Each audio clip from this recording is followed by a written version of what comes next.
Good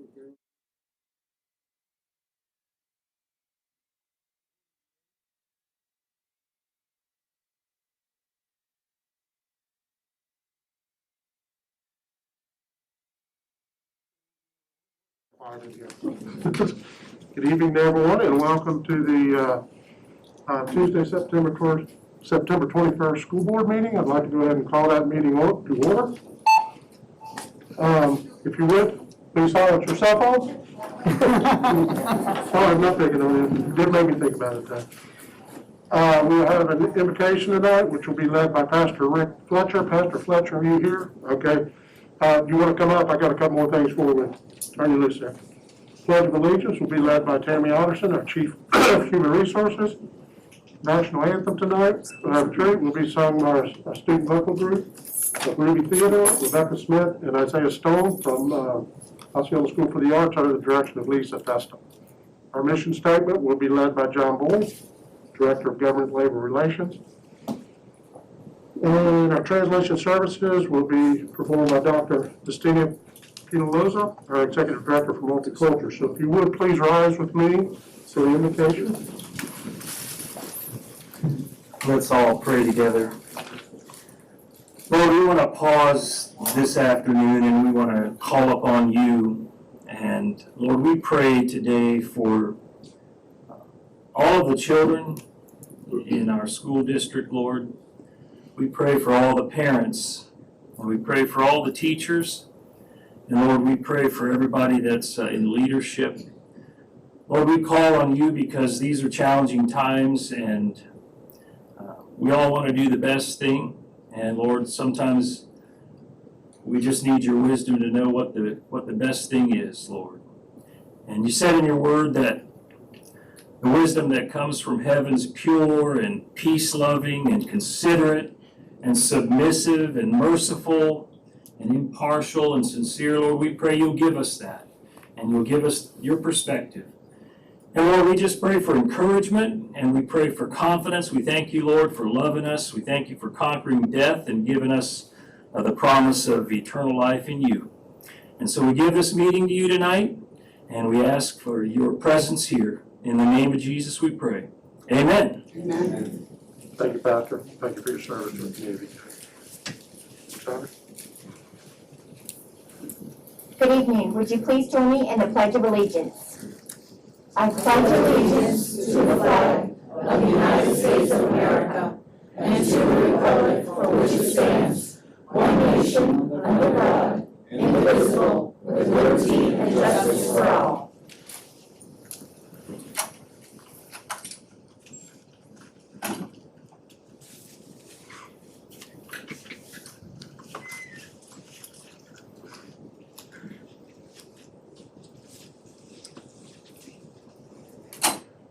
Oh, say, can you see by the dawn's early light what so proudly we hailed at the twilight's last gleaming, whose broad stripes and bright stars through the perilous fight o'er the ramparts we watched, where so gallantly streaming, red rockets red glare, the bombs bursting in air, came through the night, that our flag was still there. Oh, say does that star-spangled banner yet wave o'er the land of the free, o'er the home of the brave.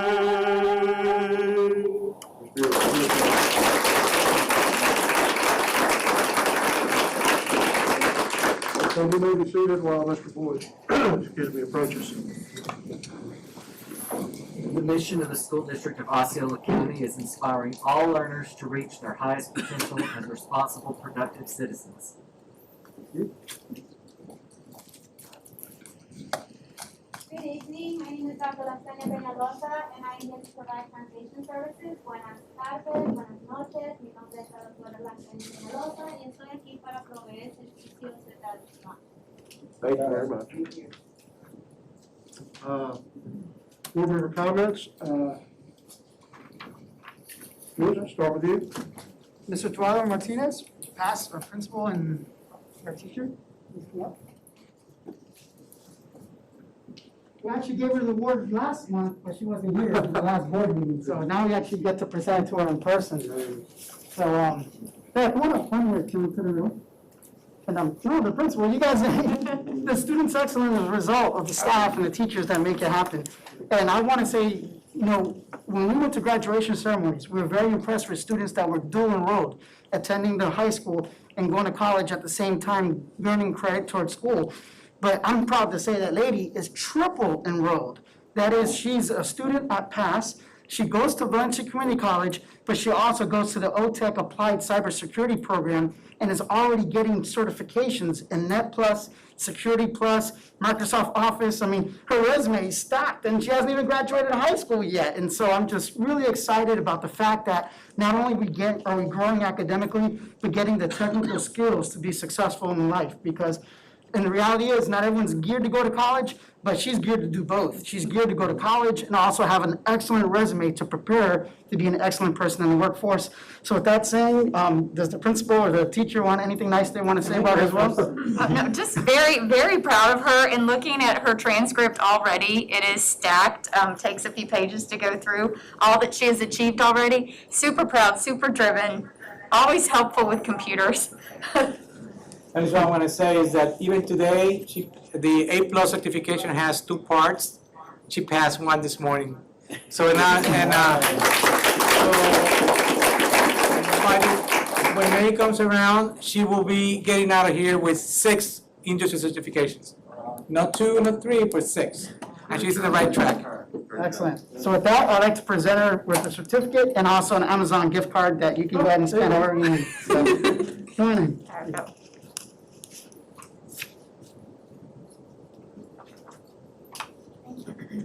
I forgot, do you want to say anything? You're a student, you don't have to, but. Well, I'm very thankful for all of you guys. You guys have been so great, so supportive, and I really couldn't have done it without your help. Thank you. Great job.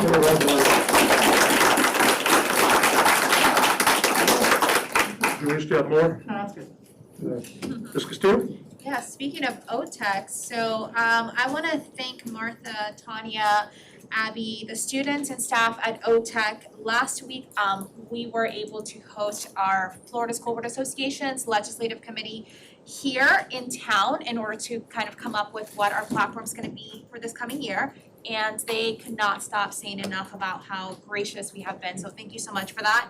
And I'd also like to thank Miss Barth from Celebration High School and all of her students for allowing me to sit in her class this last week as well for their biomedical technician class. It was a really great experience, and I hope to share what I learned with you guys soon.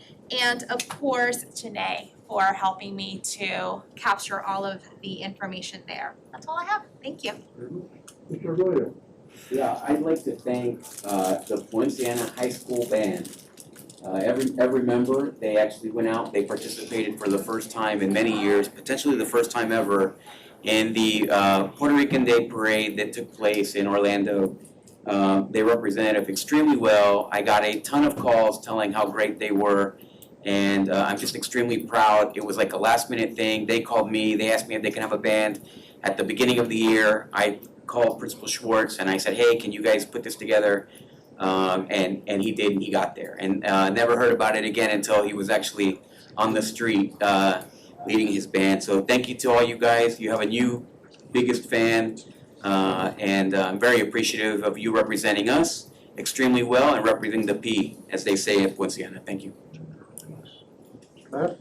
Okay, welcome everybody. Thank you for attending. As always, I'd always like to start off thanking our teachers and thank you for everything they do for the students, for Osceola County. have been a busy week for me. I've been meeting with Orlando Health and Leslie Campbell with the school district, getting food pantries installed in our Title I schools, being sponsored by Orlando Health. I'm real excited about that, and we're working out the details. We'll hopefully we'll have a big ribbon cutting on that soon. Want to give a big shout out to Mark. Where's Mark? Mark Clinch and your group.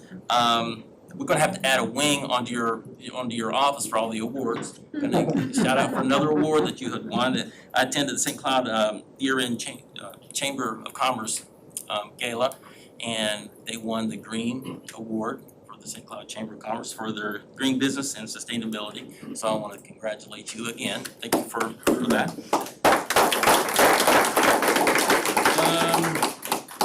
Thank you, Mr. Shatera. We have some traffic concerns on Canoe Creek Road, and it's growth, and I don't know if much we can do about it. We're doing the best that we can.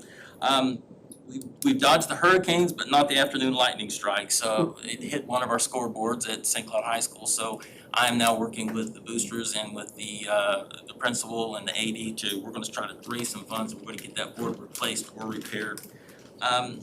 Looking forward to being a teacher's assistant on Friday at Kissimmee Middle School. That's going to be an exciting adventure. All day, spending the day with them.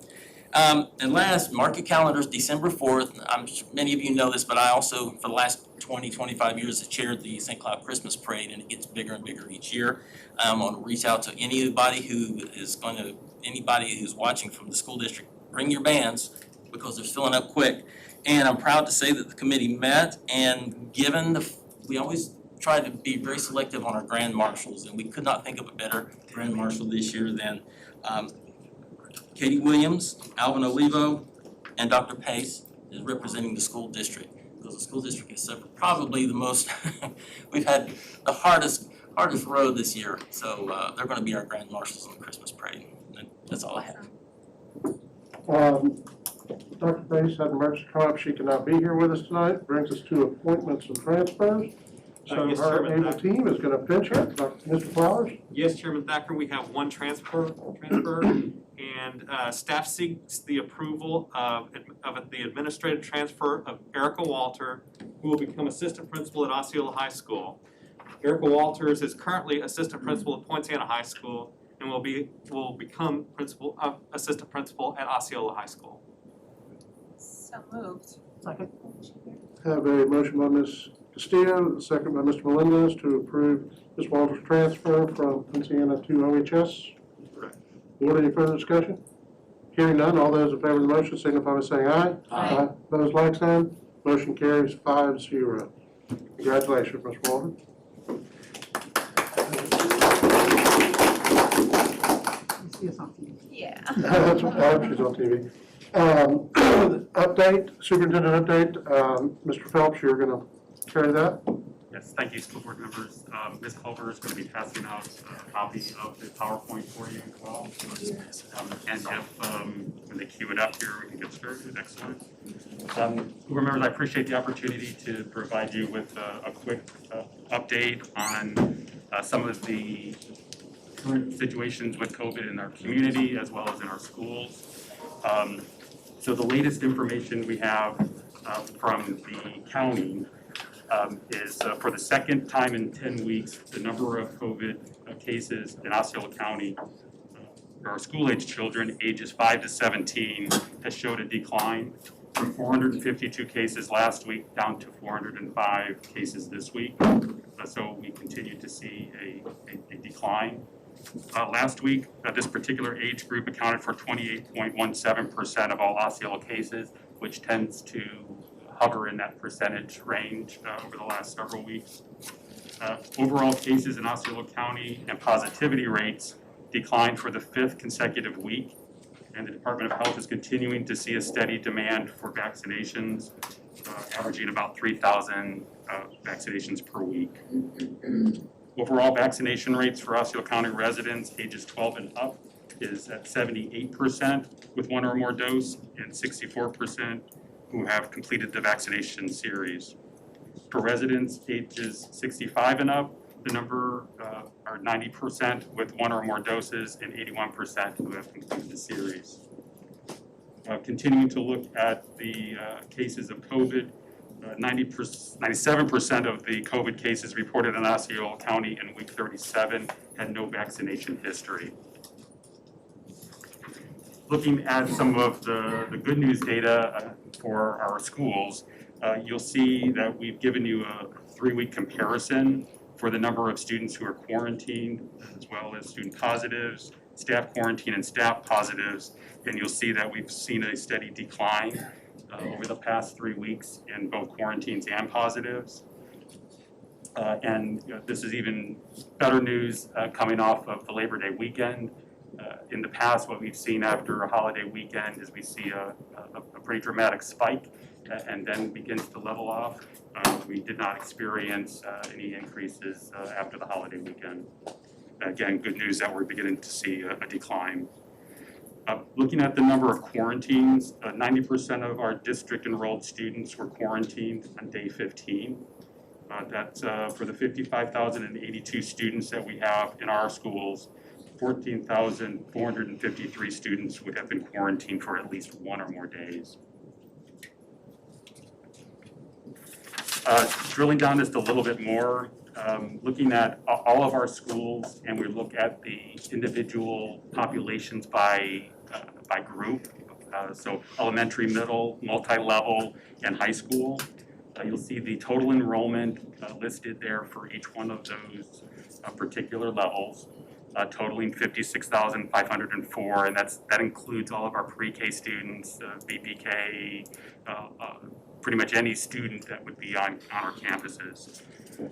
You'll see that for the week of August 23rd, we had a total of 404 cases, which resulted in about 0.7% positivity rate for overall schools. I'm not going to go down and read all those numbers, but you can see a nice steady decline over the course of the last 4 weeks. Looking at it, a deeper dive into the individual levels, you'll see that of the 19,310 elementary students in our schools, you'll see that the positivity rate again has been declining, and it has been less than 1% since we started, at least for these 4 weeks. Same for our middle schools. You'll see this is the only group that we saw just a slight increase this past week from 67 student positives up to 80. Otherwise, we've been seeing again, a pretty steady decline and remains less than 1% for the last couple of weeks. Going to the high schools, 19,403 students there. You'll see that we saw an increase 2 or 3 weeks ago, and then we begin to see a pretty dramatic decrease over the last week or so. Again, resulting in a very small portion of the percentage population. And our multi-levels, same thing. We did see a pretty high number about 3 or 4 weeks ago. We contributed some of that to our celebration school just because we had quite a number there. And we obviously took the appropriate steps there, and we've seen a dramatic decline in all of our schools since then in the multi-level. Pool testing, we have been starting our pool testing in September the 10th. That was Friday after Labor Day. These numbers are up through last Friday. I did not include yesterday because I don't have results back from them yet. But we have tested a total of 591 students and staff up through last Friday with a total of 7 positives coming from the pool testing. And that results to about a 1.18% positivity rate for our schools. We'll continue to do pool testing. Our first round goes through the middle of October, and I anticipate we'll go ahead and run it again through December, and then we'll obviously be bringing it back to you to determine whether or not the conditions warrant us to continue it into spring. The schools are based on the positivity rate of that particular community? Is that how you're determining where you're doing the pool testing? The pool testing, explain how we do the pool testing. Can you speak up, just both of you, they're having a hard time hearing. Okay. For me? Everybody. Do I need to repeat what I just said? What I asked was where we are targeting the pool testing. So I'm asking if it's based on the positivity rate of that specific community. Okay. And no, it is not. No? What we're doing is we have the district into two different zones. We have an east zone and a west zone, and we're hitting every single school throughout the course of that round, and then we repeat the round again for round 2, which will start in the middle of October. We're not looking at any particular school for positivity rate. We're doing random testing. Parents are given a permission slip, they send a permission slip back, and we will test up to 10% of that student population. So if there's 1,000 kids at the school, we'll test up to 100 randomly, as long as the parent brings back those permission slips. So I'm sorry. Does that answer your question? Yes, just as an extension of that, that means that every school has had full testing done in this first round? They will, not They yet. will, not yet. Okay, Not yet. thank you. Yes. And then the other question to follow up on that is when somebody tests positive, that's not in the pool, is it self-reporting? Like, how do we know somebody is positive? Is that, who's telling us that there's a positive case? Because in quarantine, we know that. Quarantine is easy to know. When the pool testing occurs, we have access to a portal. In the portal, we can print out a report that we will give to the parent so they can see what the status is of the student's test result, whether they're positive or not detected. And then we will help the school to do some contact tracing and also help to make contact with the parent. In some cases, we'll also hear from the health department, because the health department does get that information. That is a requirement that the lab report all of that information to the health department. And when we get reports from individual parents of positivity, we begin our contact tracing at that point. Does that answer your question? Yeah, because it's not just the contract tracing part, just when we report the numbers on a weekly basis, you know, where are we getting that data from? That's what I'm saying, because when somebody gets it, are they self-reporting? Are the students coming to you and saying, hey, I tested positive and? A couple of things there. One, yes, the majority is self-reporting. Parents will call and say if family members tested positive or the individual student or staff members tested positive.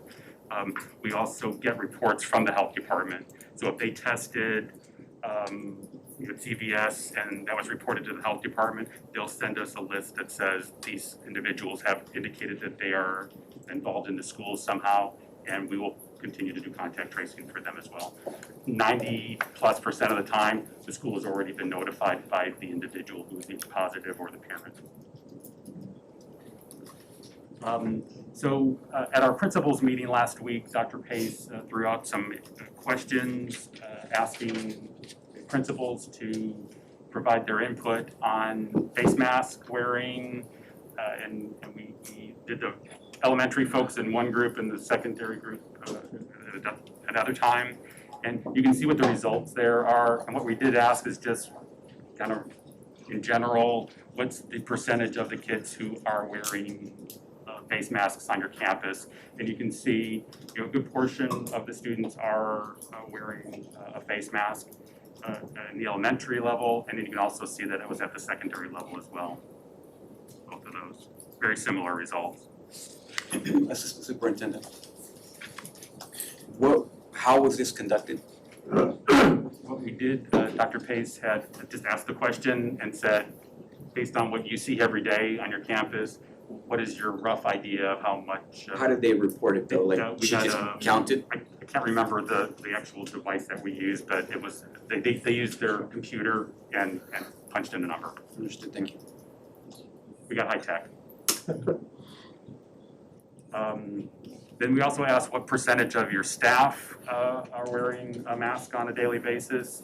Again, you can see the results that a good portion of staff are opting to wear their mask during the day. That was the elementary level, and you can also see what it looks like at the secondary level as well. Next question was approximately how much of your day on average is spent with COVID-related issues. At the elementary level, and I would say this would be fairly consistent.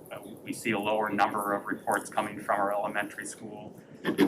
So again, we can see that not as much of their day is spent doing this, but I will say that it leans more heavily on the administrative staff, the principal and the assistant principal at the elementary level, just because of the fewer number of administrative staff that they have. So the principal and the assistant principal are picking that responsibility up. And remember, when we talk about COVID reporting, it's not just receiving those positive reports, but now it's contact tracing, determining who meets that direct contact, making those calls to parents, keeping track of indirect letters, and also spreadsheets so that they have a way to continue to track it. So that's all part of that COVID-related issue. And if you look at the secondary level, you'll see that it indeed has increased in the amount of time. And of course, I would expect that because we are seeing higher numbers just because of the higher population at the high school level. And it's going to take more time because at the secondary level, you do see that we have to usually, if we're going to quarantine for direct contact, there's typically at least 3 or 4 kids in every class. And so you have to make contact with all of those parents. And individual schools are, they have their own spreadsheets and they track it their own way. When they report it to our office, they're reporting who's positive, who's quarantined, and also their numbers, which is the numbers that you saw earlier. And I keep track of those in my office. Next question was at the elementary level, and we also asked at the secondary level, do you support a mask mandate with physician opt-out only? And you can see at both levels, quite a number of the principals were in support of a mask mandate with the physician opt-out. I will say, though, that it sparked quite a bit of conversation. We had a very meaningful conversation, I believe, with this, and it was open and honest conversation that the principals felt that they could be open to the superintendent about what they were feeling. I do believe that what they were saying, for the most part, is they support the idea of having masks to help to reduce the spread and minimize the spread of COVID, as we saw last year when we had mask mandates. But being honest, the playing field isn't completely level. We had half the kids last year, so they recognize that as well. But they do feel like there is a value to wearing the mask. The real concern comes in as to how do you manage that? Right now, we've got a mask opt-out with parent request. And we don't know on campus who's got that mask opt-out, who doesn't. So adding this other layer of a physician's opt-out, the question comes in, what does that mean? What qualifies for a medical opt-out? Once that happens and you get those notes in from doctors, how do you track it? It is really the biggest concern that principals have.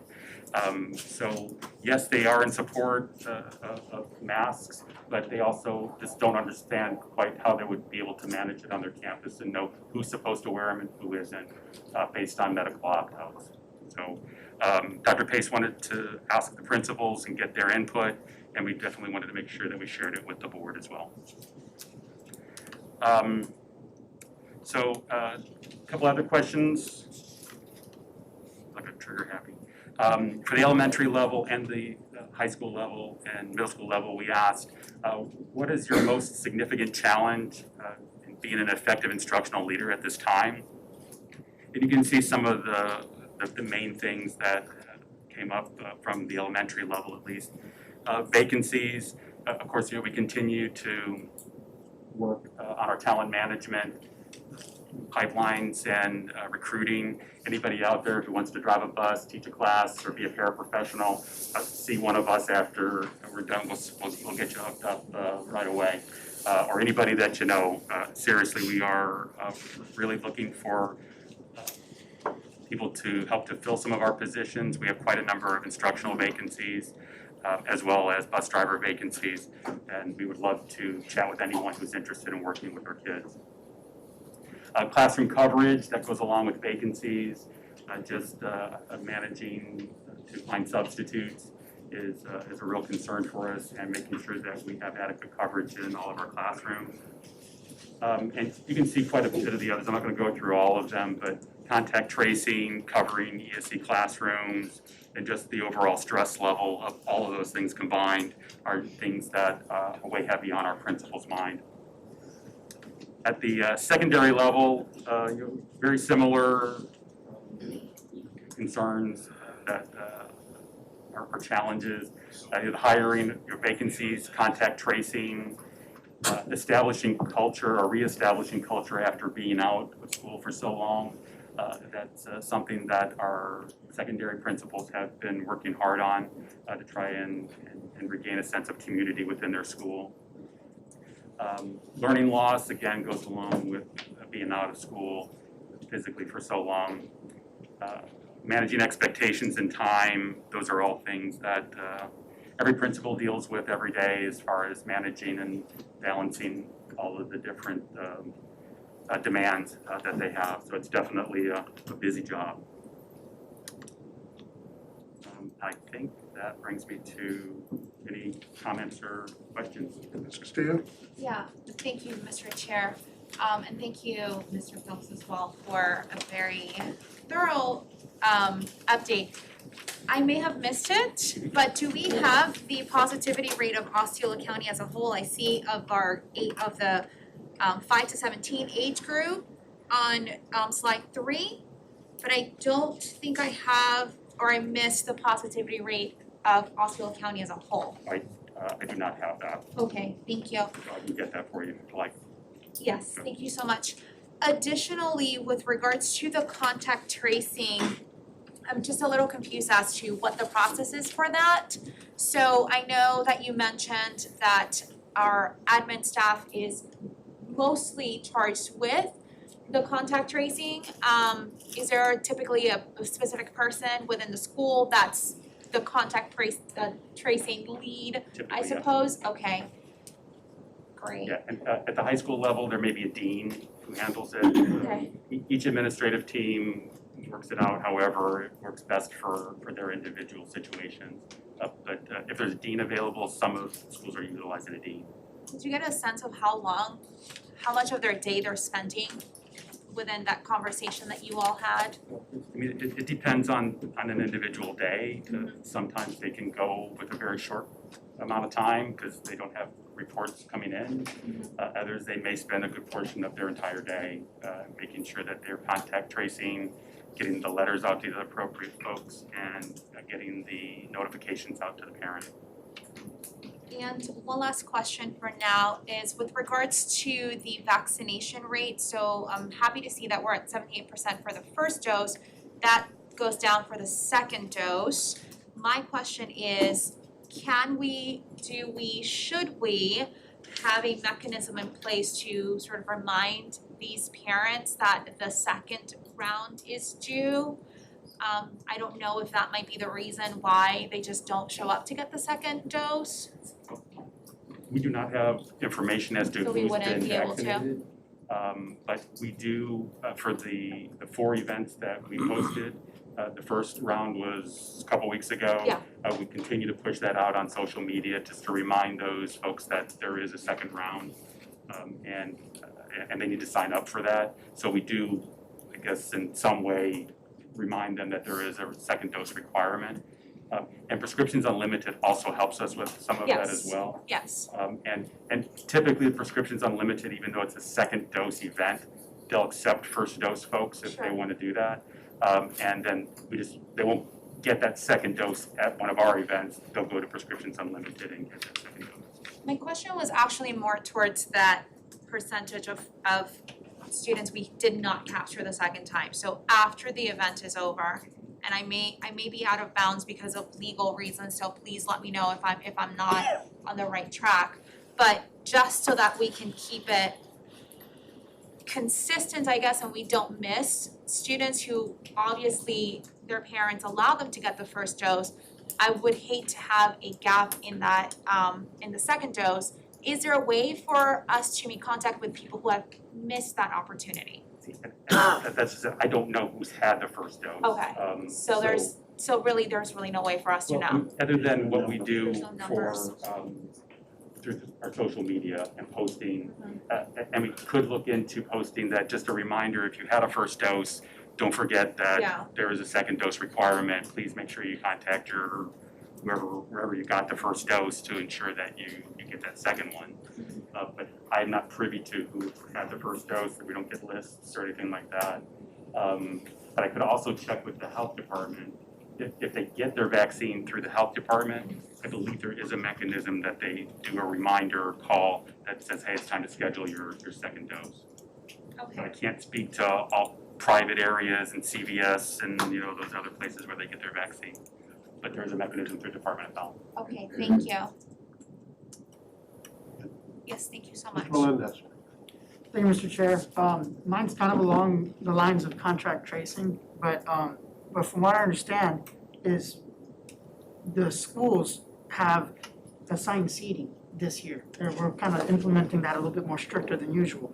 I'm hoping so.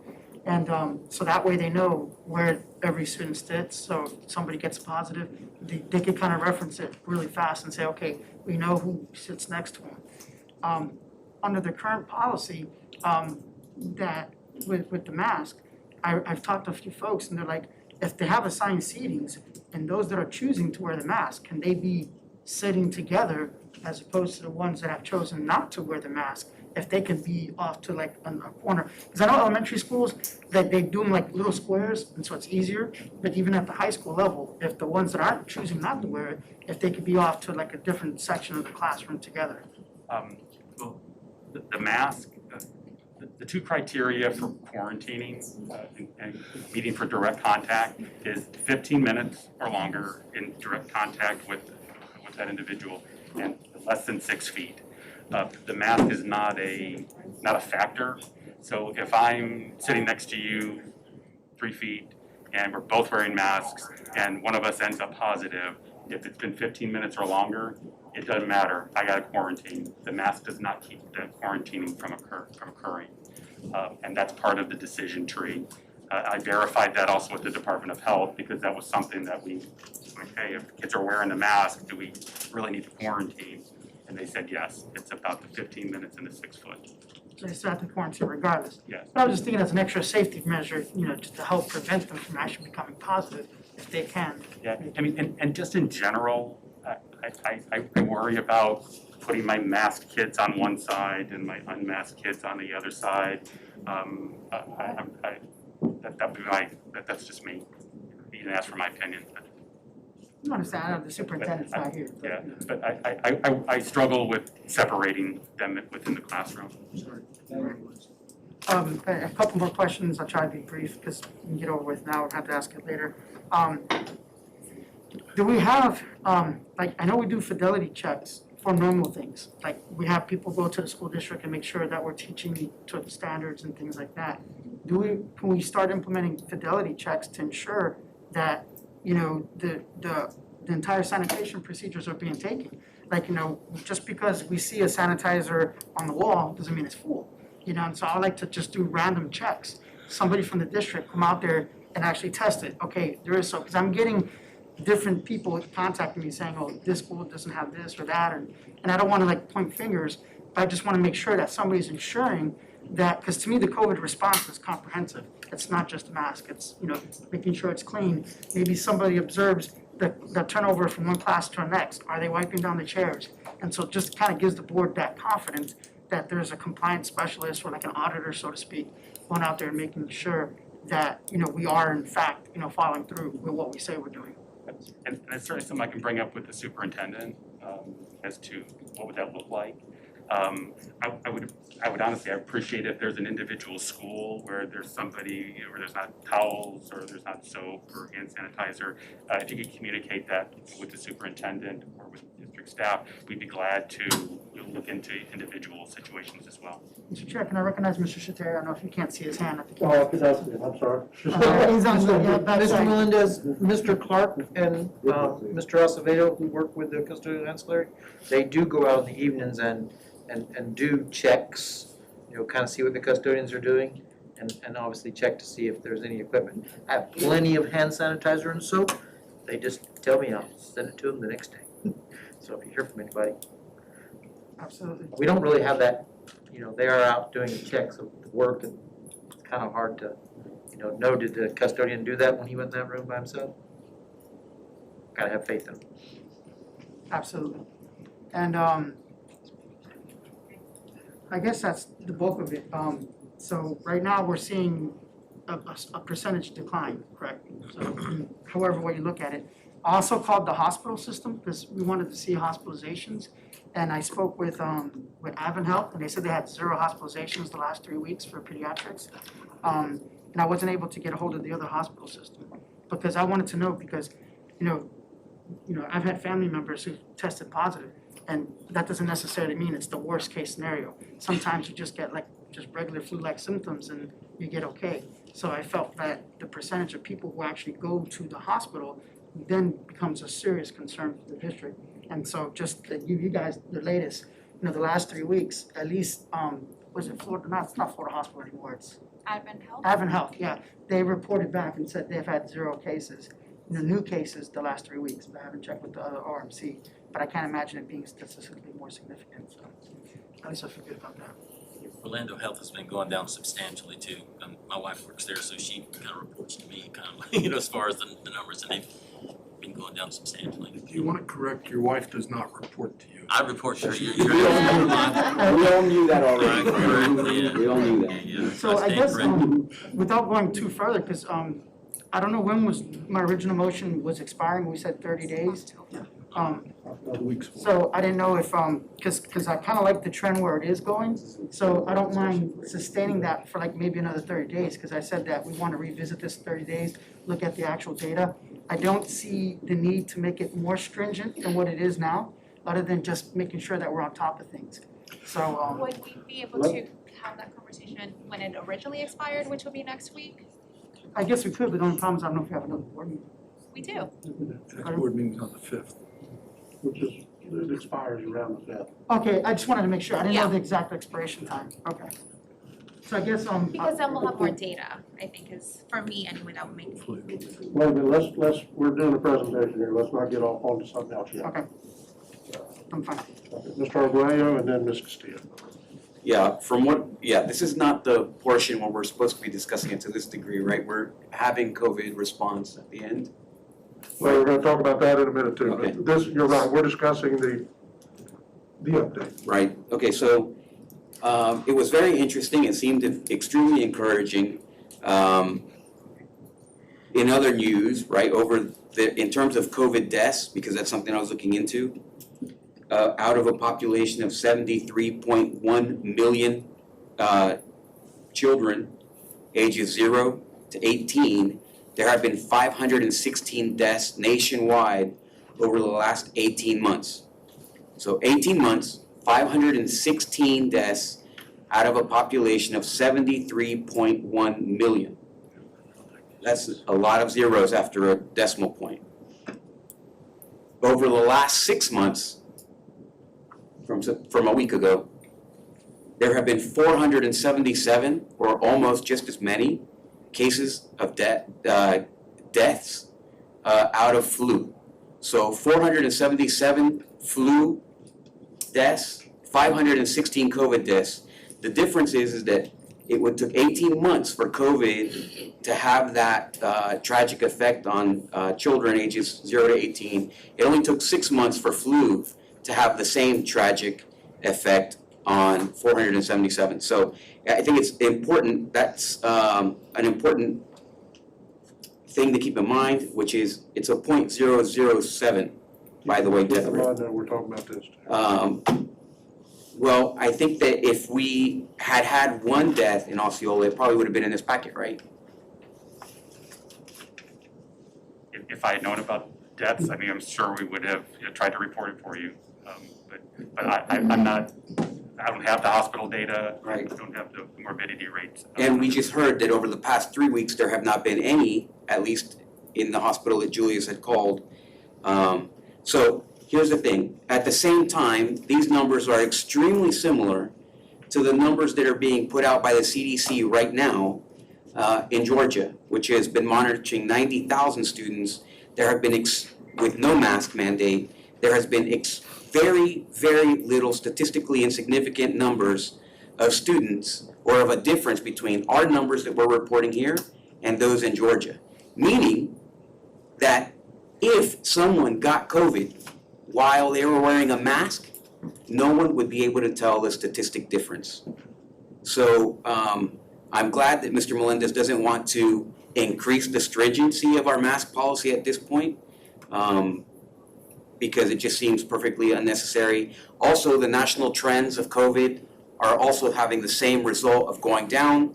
So again, statistically, masks have not proven to really make any difference whatsoever. And this is after the fact that I've been watching very carefully so that I can come up here and give the community a mea culpa and say, listen, we are doing much worse than Orange County in terms of our numbers, or we are doing much worse nationally, or it's terrible, we all need to put masks on immediately, I'm gonna start wearing 5 masks.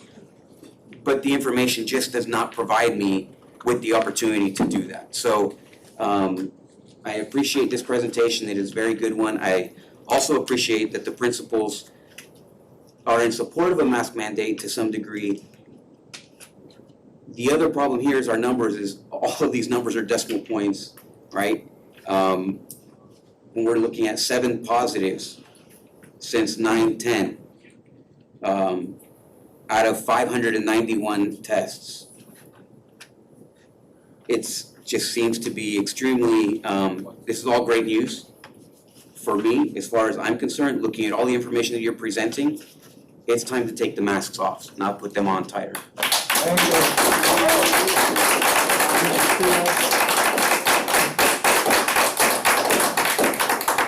Thank you, Mr. Chair. I actually answered my own question because this information is on our website, but I will ask for the benefit of, I know we all have constituents that are watching or are here. One of the questions that I got this week is, what is our cleaning process? And I know that you talked about it, so thank you. But for those who are interested in it, we do have this, the cleaning and sanitizing procedures online under the COVID tab on SSOC's website if you're interested. The only thing I would ask, and I don't know, I don't see it here, and I don't even know if you have this information, so offline, I'm cool with it, is the cleaning products that we're using. I know that last year we were using a very specialized cleaning product for surfaces. Are we continuing to use that same product? Same one. Perfect. If I can just get the name of it. Sure. Thank you so much, I appreciate it. Good? Yes, thank you so much. Mr. Aguirre, then I want to wrap this up, we can keep moving and get through this. Yeah, also, I'd like to see, I guess, the entirety of all of our COVID policies in one presentation, Mr. Phelps, or at least a bullet point of all of our COVID responses, because so far the only policy, we have some, right? They're scattered throughout. We don't talk about them all nearly as much as we've talked about masks, and I think that we should. We should be talking about how we're sanitizing our schools, exactly what we're doing besides masks, right? So it'd be nice to see all of that wrapped up in the next time. Thank you.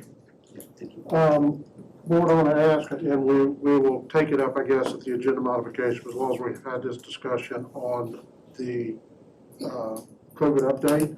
Towards the end of the agenda, 20.1 or 2, I can't remember when.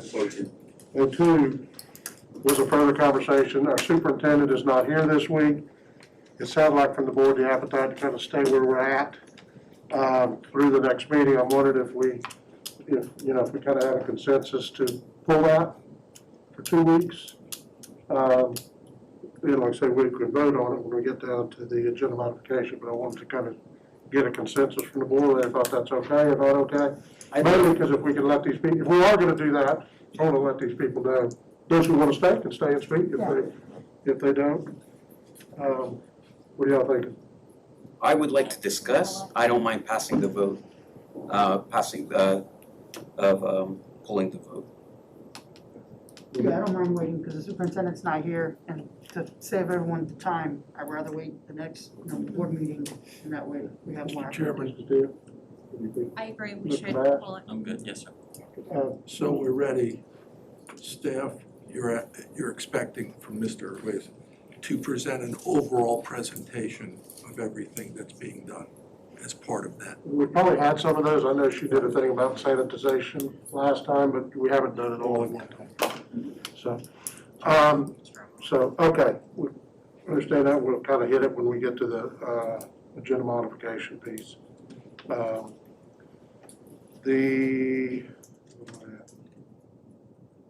That concludes that piece. Now we have the rulemaking workshop. We will recess the regular school board meeting, and we will call to order the rulemaking workshop of Tuesday, September 21st. And Mr. Boyd? Good evening, school board members. We have 4 different changes to bring to you this evening. They're the 4 rules that were in the prior rulemaking cycle. They were pulled and looked at more closely and worked together with Mr. Melendez and his committee. Just, So, Mr. Boyd, hold it. Can y'all hear him? No. You can't hear, I can't hardly hear you. We I don't know can't hear if you you- guys. We haven't heard anything since it started. If you will raise your hand in the back when you can't hear, I will try. We did, we were going. If I say something, I have seen you. If I don't say anything, I haven't seen you. I'm not ignoring you. I'm sorry. Mr. Boyd? yes, sir. How's this for volume? Is it better? Okay. We're bringing to you tonight, board members, 4 different school board rules changes or revisions related to school safety. The first rule is a brand new proposed school board rule, 3.402, safe school officers. It's ongoing creation of new policy language and revisions of existing policy language in order to comply with recent changes in state law and or guidance from the Florida Department of Education and the Florida Department of Law Enforcement, and to maintain consistency with district precedent and current practice, all of this falling under the category of the Marjorie Stoneman Douglas High School Public Safety Act. Pursuant to Section 1006.12, Safe School Officers at each public school, Florida statutes, defines the classifications, qualifications, training requirements, and work responsibilities of safe school officers. And this rule also includes input from school board member Melendez and his advisory committee for this specific task. The next series of changes are rules that currently exist, and these are changes to those existing rules. They are also ongoing creation of new policy for the same purpose as the first rule. This second rule is 3.40, safe and secure schools. The changes revise the rule to implement recent revisions to the Florida State Board of Education Rule 6A 1.0018, school safety requirements and monitoring. This was a rule that was passed on June the 10th of this year. This revision revises paragraphs 4G and 6B through E to implement recent legislative changes per Senate Bill 590 in sections 1002.20, 1006.07 Florida statutes, and State Board of Education Rule 6A-1.0018 Florida Administrative Code that clarify requirements for emergency drills and parent notification. It revises paragraph C to clarify that threat assessment teams shall use the Comprehensive School Threat Assessment Guidelines, acronym CSTAG, as the behavioral threat assessment instrument.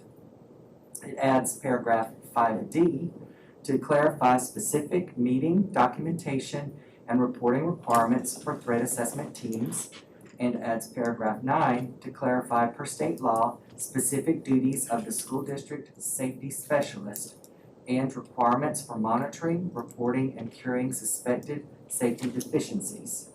Lastly, this rule is revised to include input from school board member Melendez and his advisory committee.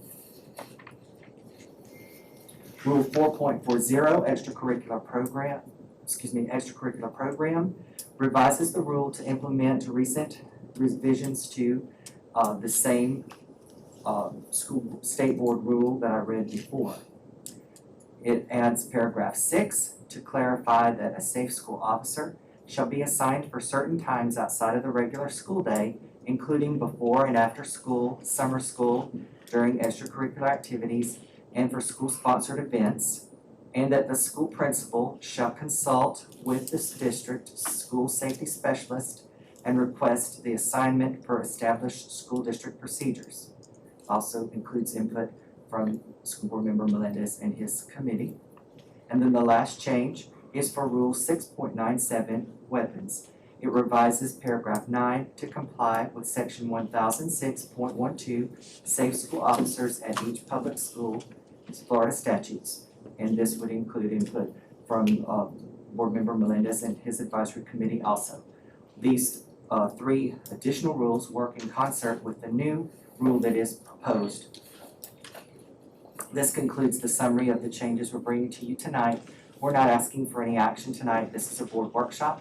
We will bring these changes back to you on October 5th for the public hearing and ask for action at that time. But we'll gladly take questions now if you have them. Board, any questions? Hearing none, it doesn't sound like any question. Mr. Boyd, thank you very much. Thank you. We will adjourn the school board workshop on rulemaking, and we will reconvene, our school board, our regular school board meeting. Board, this brings us to agenda modifications. Board changes.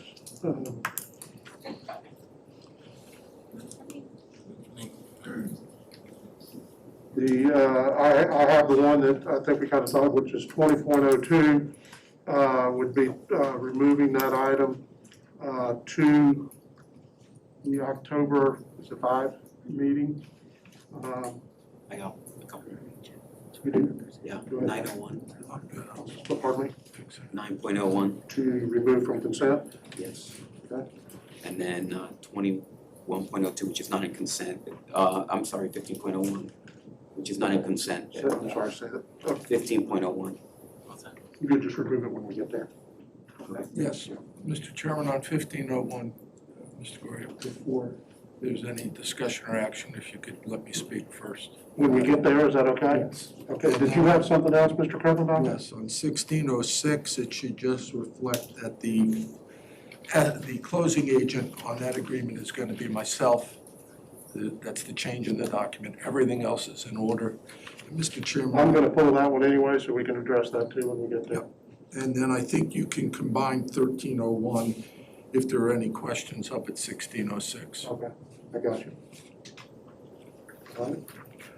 Anybody else have any, I need clarification on what you just, Mr. Krippenbacher is wanting to do.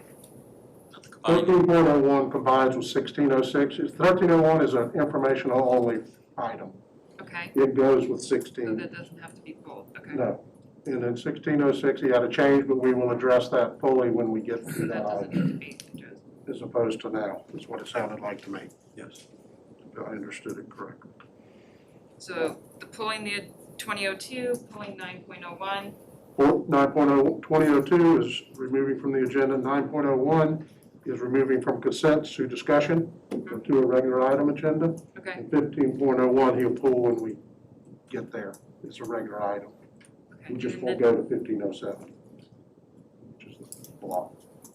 And then the 2 blue sheeted items need to be mentioned. I have nothing here. Blue sheeted agenda item 16.07 and agenda item 3.01, but that's already been.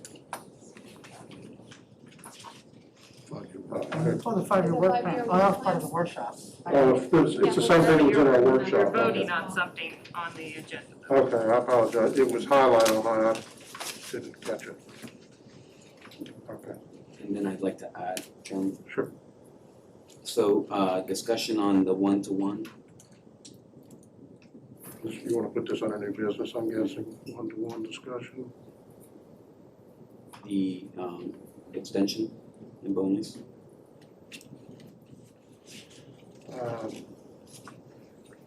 I think we've already, the contract extension and bonus board, I think we already discussed that last year and voted, last meeting, and voted on that. I'm not sure there's anything else to discuss on that item. There, I don't think it's barred from further discussion. I just can't ask for a reconsideration. Is that the case, Mr. Krippenbacher? Yes. Okay, so, all right, but as a board, do we need to listen to everything if we've already voted on it, moved on it? Or what do we have, Mr. Krippenbacher? Help me out here. You have the authority to limit discussion on any topic. I'm okay if we discuss as long as it's not forever. So, is that one item, Yes, it is. contract / Bonus. Okay. And that's all I got. Okay.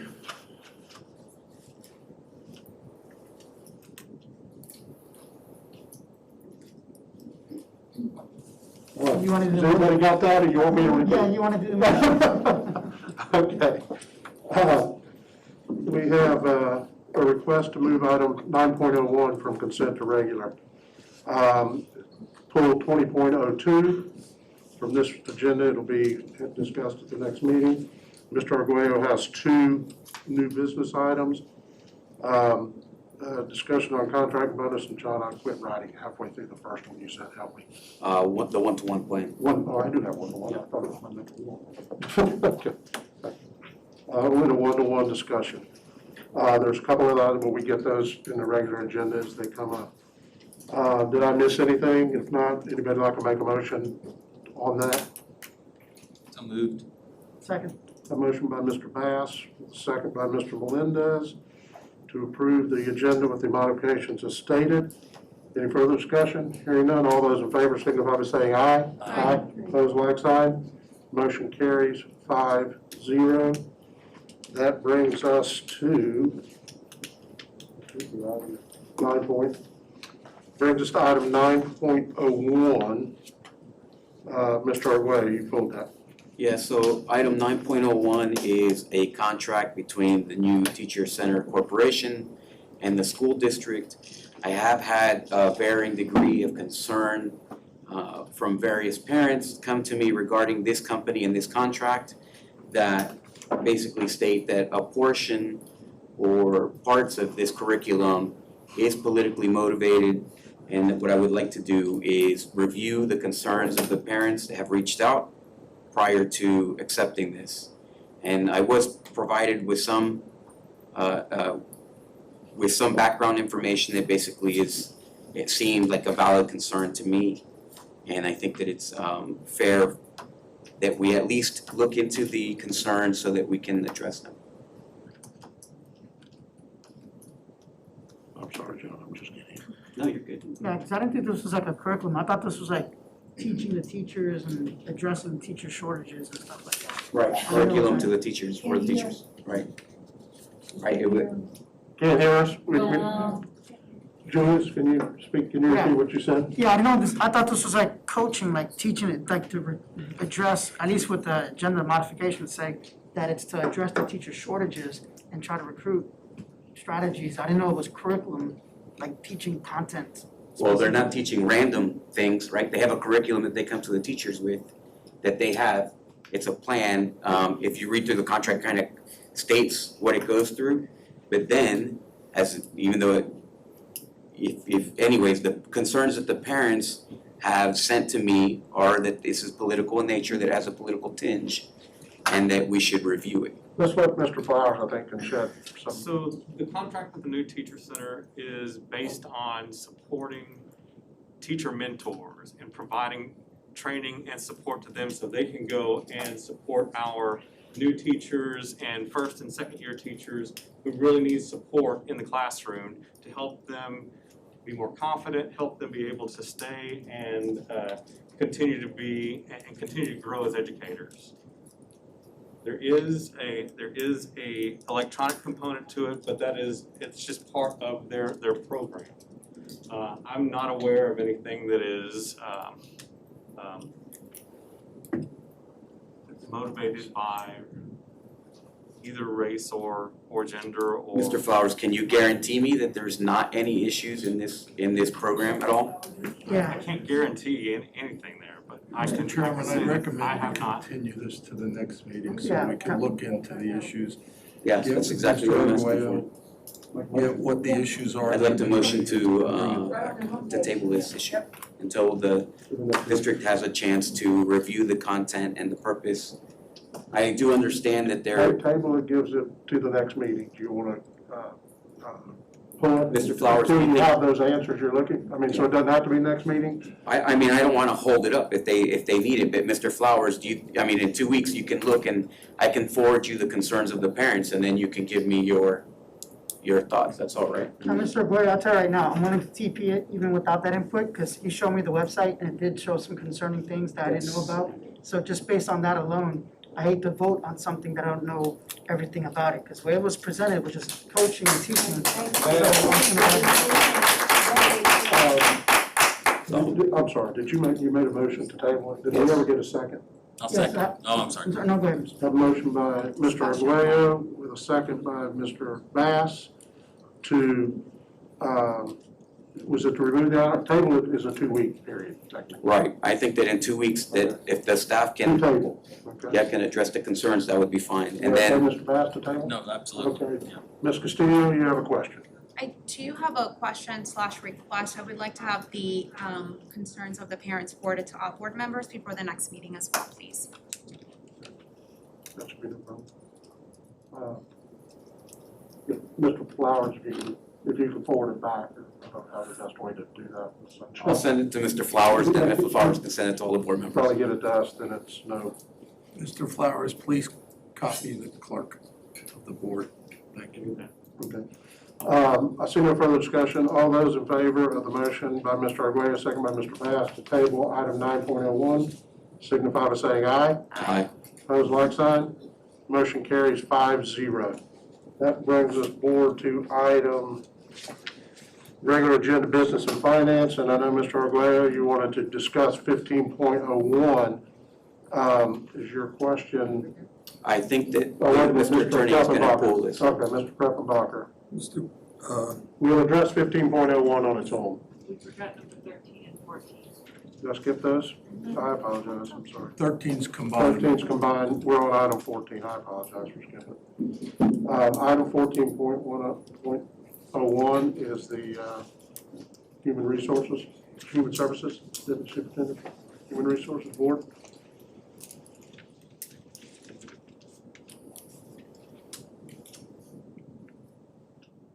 Motion to approve? Second. A motion by Mr. Melendez with a second by Ms. Castillo to approve item 14.01. Board, any discussion?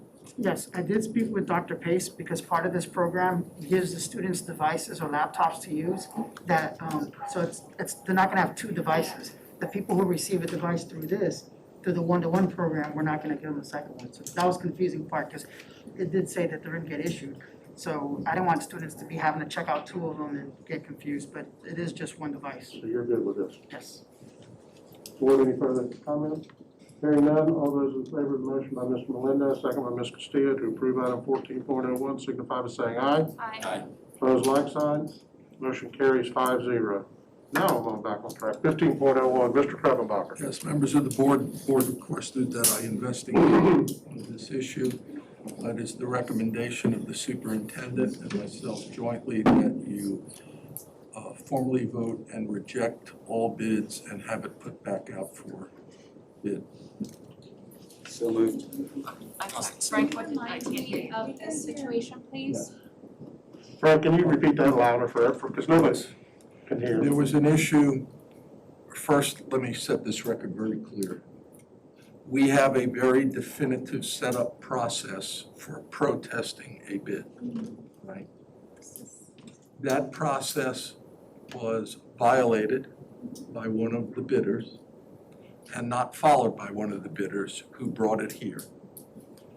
That said, the record should reflect in the future, if a bidder does not follow the policies you've established, then you're not going to have me saying to you, you should not just approve what's there unless there's something, you can't alter these processes. Everybody plays by the rules. That said, the board asked me to look into this particular one. I did. Dr. Pace and I concluded based upon what we saw, and I'll tell you, there was one person who gave an average ranking, and that actually impacted the rankings of the companies, to one of the companies.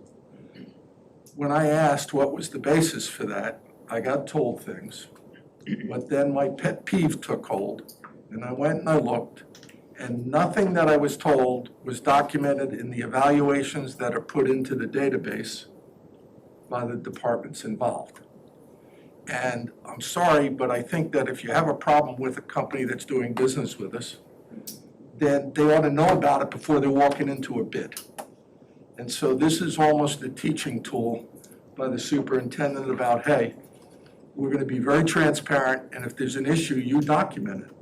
I think it was Mr. Thacker who was frustrated, remember, Stanley, when we had a bid from a contractor who had messed up on another place, but there was no record of the mess up. But we all knew it. So we're recommending you throw them out, and we're going to rebid this. We're going to change some of the membership of the committee, so there can't be any, taint. Is this a permanent change, or, I mean, I know the No, committee's it's changed just based for, on. it's just for this Okay. particular. So right now, we just need a motion on this Okay. item. Right. And then- Already. I'll second Clarence. All right, I have a motion by Mr. Arguello, excuse me, a second by Mr. Bass, to pull item remove 15.01 from this agenda and return back after further investigation. Board, any further conversation? Hearing none, all those in favor of the motion signify by saying aye. Aye. Opposed, like sign. Motion carries 5-0. Tanya, can we do the next group as a group, or do we need to do each one? Now you need to do them individually. Okay, item 15.02, Board.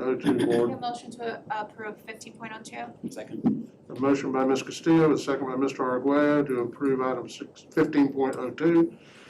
Board, any discussion? Hearing none, all those in favor of the motion signify by saying aye. Aye. Opposed, like sign. Motion carries 5-0. 15.03. Move to approve. Second.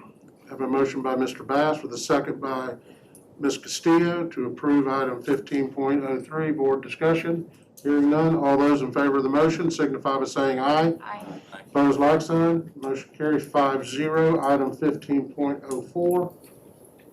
Motion to approve 15.04. Second. I have a motion by Ms. Castillo with a second by Mr. Melendez to approve item 15.04. Any further discussion? Hearing none, all those in favor of the motion signify by saying aye. Aye. Opposed, like sign? Aye. You opposed? Yes. Okay. 15.04, motion passes 4-1 with Mr. Arguello as the no vote. Item 15.05. Motion approved. Second. I have a motion by Mr. Melendez with a second by Mr. Bass to approve item 15.05. Board, any further discussion? Hearing none, all those in favor of the motion signify by saying aye. Aye. Opposed, like sign? Motion passes 4-1. Mr. Arguello, no. Final item in this group, 15.06. No move. Go ahead. Move to approve. Second. Motion by Mr. Bass with a second by Ms. Castillo to approve item 15.06. Board, any further discussion? Hearing none, all those in favor of the motion signify by saying aye. Aye. Opposed, like sign. Motion carries 5-0. Brings us to regular facilities. I will need to be pulling item 16.06 from this. I guess we need to work our way down to it. Unfortunately, one item at a time. I thought we had a way we could regroup these things or something, but we don't. Not the way she has them on here now. Okay, item 16.01. Motion approved. Second. A motion by Mr. Melendez with a second by Ms. Castillo to approve item 16.01. Board discussion. Hearing none, all those in favor of the motion to approve 16.01 signify by saying aye. Aye. Opposed, like sign. Motion carries 5-0. Item 16.02. Motion approved. Second. Motion by Mr. Melendez, second by Ms. Castillo to approve item 16.02. All those in favor of that motion signify by saying aye. Aye. Opposed, like sign. Motion carries 5-0. Item 16.03. Motion to approve. Second. Have a motion by Ms. Castillo with a second by Mr. Bass to approve item 16.03. Board, any discussion? Hearing none, all those in favor of the motion signify by saying aye. Aye. Aye. Opposed, like sign. Motion carries 5-0. Item 16.04, Board. Move to approve. Second. Motion by Mr. Bass, a second by Ms. Castillo to approve item, myself off. 16.04, thank you. Board, further discussion? Hearing none. All those in favor of the motion signify by saying aye. Opposed, like sign. Motion carries 5-0. Item 16.05. Motion approved. Second. Motion by Mr. Melendez, second by Ms. Castillo to approve item 16.05. Board, any further discussion? Yeah, the only discussion I have, since all these were related, are we having like a new kitchen serving line prototype moving on in the future, so we don't have to keep amending these schools all the time? Is there consensus on what it should look like? Yes, sir, Mr. Melendez, all the serving lines follow the new school nutrition services methodology. However, they differ from site to site depending on those existing conditions. So they are somewhat custom to incorporate those methodologies in those various existing locations. All right, so I guess moving forward then, do we have a prototype that we feel is acceptable, that's not gonna require? Yes, sir. It is that prototype, that methodology that goes forward in all our projects. So, for example, with Celebration Island, that's the new school nutrition services methodology. It will be for the K-8s that we're getting ready to put into design as well. No further discussion, Mr. Chairman. Okay, have a motion by Mr. Melendez and a second by Ms. Castillo to approve item 16.05. Board, any further questions? Hearing none, all those in favor of the motion signify by saying aye. Aye. Opposed, like sign. Motion carries 5-0. Item 16.06, I pulled that. My wife actually represents the party. I don't know if it's Avatar or Westview or who it is, but one of these groups. She's worked on this project. I will be abstaining from voting for a conflict. I will fill out the necessary paperwork and file that as required with the Secretary and the state. So, Board. Mr. Chairman, the recommendation is to approve with the understanding that the closing agent is being changed from the document, that I will be the closing agent. Move to approve with the changes. Second. I have a motion by Mr. Bass with a second by Mr. Melendez to approve item 16.06 with the change of the document to reflect Mr. Frank Rappenbacher as the closing agent. Board, any discussion? Yes, moving forward, I want to see that language change in the future because as a real estate broker, whoever designates the title company pays. And in this case, they selected the title company for us to be their own attorney, and then we paid for the owner's insurance. And I prefer the escrow being in our charge, because if the terms of the contract aren't met, then we control the money, not somebody else. So I'd rather always be the closing agent no matter what, moving forward. We normally follow that approach, we will, and if there's gonna be a difference for some reason, it will be explained to the board why it's different. I don't anticipate that. You good? Yes, sir. Any further questions? Thank you, Jim. Hearing none, a motion by Mr. Bass, second by Mr. Melendez with the closing agent change for 16.06. All those in favor signify by saying aye. Aye. Opposed, like sign. Motion passes 4-0 with one abstention. Ms. Grover, you can pass me the paperwork at some point. We'll get that filled out. Item 16.07 is the 5-year work plan that we went through in the workshop with the two minor changes that were noted there. Motion by Ms. Castillo to pass with a second by Mr. Bass. On that item, Board, any further discussion? Hearing none, all those in favor of that motion signify by saying aye. Aye. Opposed, like sign. Motion carries 5-0. Brings us to 6, we don't do 16.9. Item 17, school operations. Motion to approve. Second. Motion by Ms. Castillo with a second by Mr. Melendez to approve item 17.01. Board, any discussion? Discussion, since it's confidential, do we want to have like an executive session, not today, but sometime later on, where we can go over the details of that report, because it was a pretty lengthy report. We get the report. Yeah, but We can't however, have a closed session I on will that. say this, and Mr. Melendez, to your point, typically with the confidential stuff, we get it under executive summary, so I would have been able to read it a little bit quicker, and it wasn't appended this time.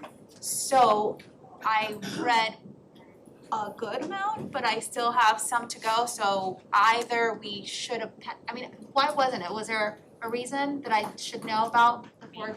Okay, so just if we can append it as executive, so we have time to read it while we're preparing, or, and it's fine, I mean, we have the report, but I just didn't, I don't get to come to the school board office as often as some other folks, so I just got it today. Yeah, I got it today as well. Is there any reason they can't?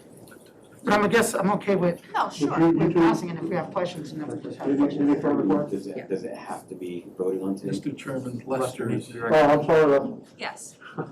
I do have a time limit that this has to be done and No, submitted I'm to good the with state. it. I'm good with it. okay. I just, Yeah, we have a motion to approve it. Yeah. What is that time limit? What's the time limit? October 1st. Okay. It has to go through the board by October 1st. Well, I guess for next year, as a courtesy, if they can try to submit us the report, at least a board meeting ahead of time, so we have the opportunity to review it and ask questions. I understand it's, a lot of it is when all the schools complete the report for us to compile it and everything. okay. But we'll work on that, sir. Thank you, Yeah. Lester. Board, questions? Yes, sir. Motion by Ms. Castillo, second by Mr. Melendez. All those in favor of the motion signify by saying aye. Aye. Those like sign. Motion carries 5-0. Brings us to item 18.01, the approval of change in the strategic plan. These are ones we've been through a couple of times. Board, your Motion to pleasure. approve 18.01. Motion by Ms. Castillo, second by Mr. Bass to approve item 18.01. Board, question or comments? All those in favor of the motion signify by saying aye. Aye. Opposed, like sign. Motion carries 5-0. Okay, that brings us to the public comment portion.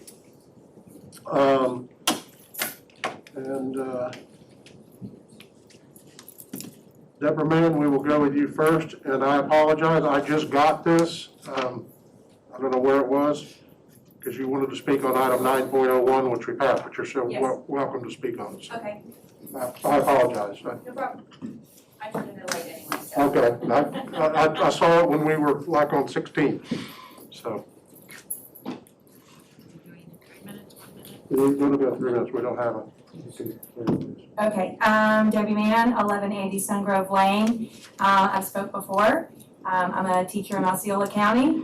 My main concern that I've been trying to rack my brain over for the last couple weeks is, again, teacher salaries. I can't, for the life of me, fathom. I haven't been able to think of a job that anybody walking in off of the street today makes the same amount as somebody that's been doing the job for 12, 13, 14, 15, or in my case, 16 years. I can't, anywhere from a nurse, cashier, police officer. That never happens anywhere, and I don't understand why anybody would propose that it would happen in education.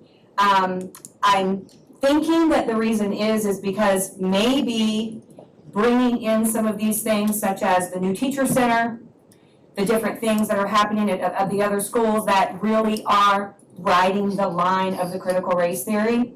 If it's gonna be pushed in schools, your veteran teachers like me are the ones that are not gonna tolerate it. So, if we are done, if we're fed up because we're gonna make the same thing as a brand new teacher walking off the street, then we're gonna go somewhere else, and then that just makes that bringing in that woke crap even easier, because we're gone. So when we're gone, nobody's gonna be here to fight it. And I don't understand, you need to look up New Teacher Center. Their homepage literally says, schools don't serve all students, but with NTC, yours can. So that's right on their first page if you Google them and go to their website. So my question is, does our district not think that our schools are serving all students? Do we not believe that? Do we think we need help? It says educators are struggling against inequitable systems. Let's see, what was the other one? This was my favorite. 45% of the high poverty schools receive less state and local funding.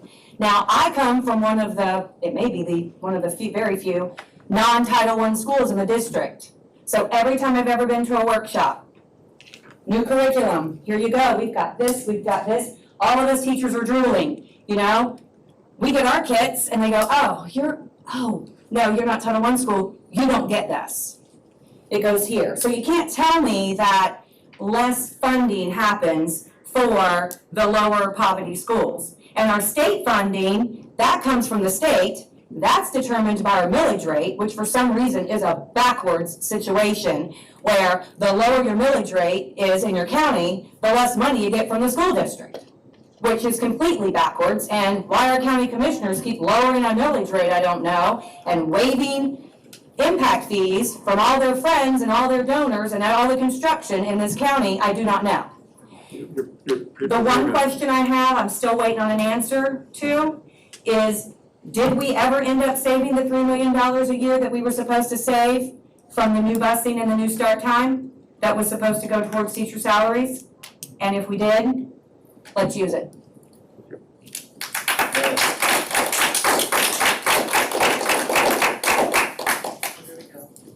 Next up is Amber Chain, say that? Following that will be C. Diane Knight, if you'll be ready. My name is Amber Rashane, and I am a student at St. Cloud High School, and I have an issue with my teachers teaching critical race theory-based assignments.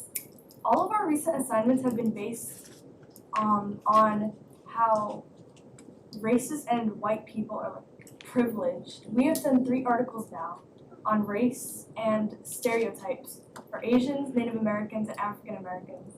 All articles displayed people who are of color and that they are insecure about their culture and race. They've talked about how they were jealous of white people and wanting to be privileged. The issue with this is we are only focusing on the racial aspects of these articles, not focusing on words, spelling, and grammar, what English is supposed to teach. On Tuesday, September 20th, my teacher showed the class a video of Native Americans answering stereotypical questions.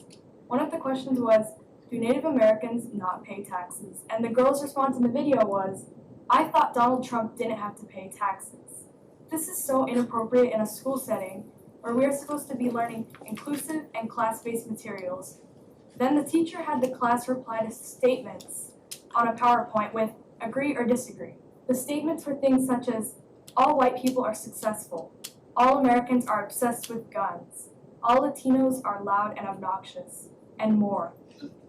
This shows discrimination by shaming Caucasians for their skin color and history, basically portraying us all as white supremacists.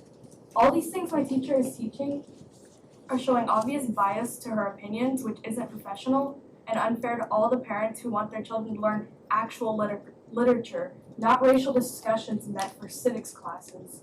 These lessons are blatant indoctrination and should be stopped. I even noticed other students becoming surprised and confused by these lessons. I believe this should be stopped so that all students can learn without politically correct propaganda in their lessons. Thank you. Thank you.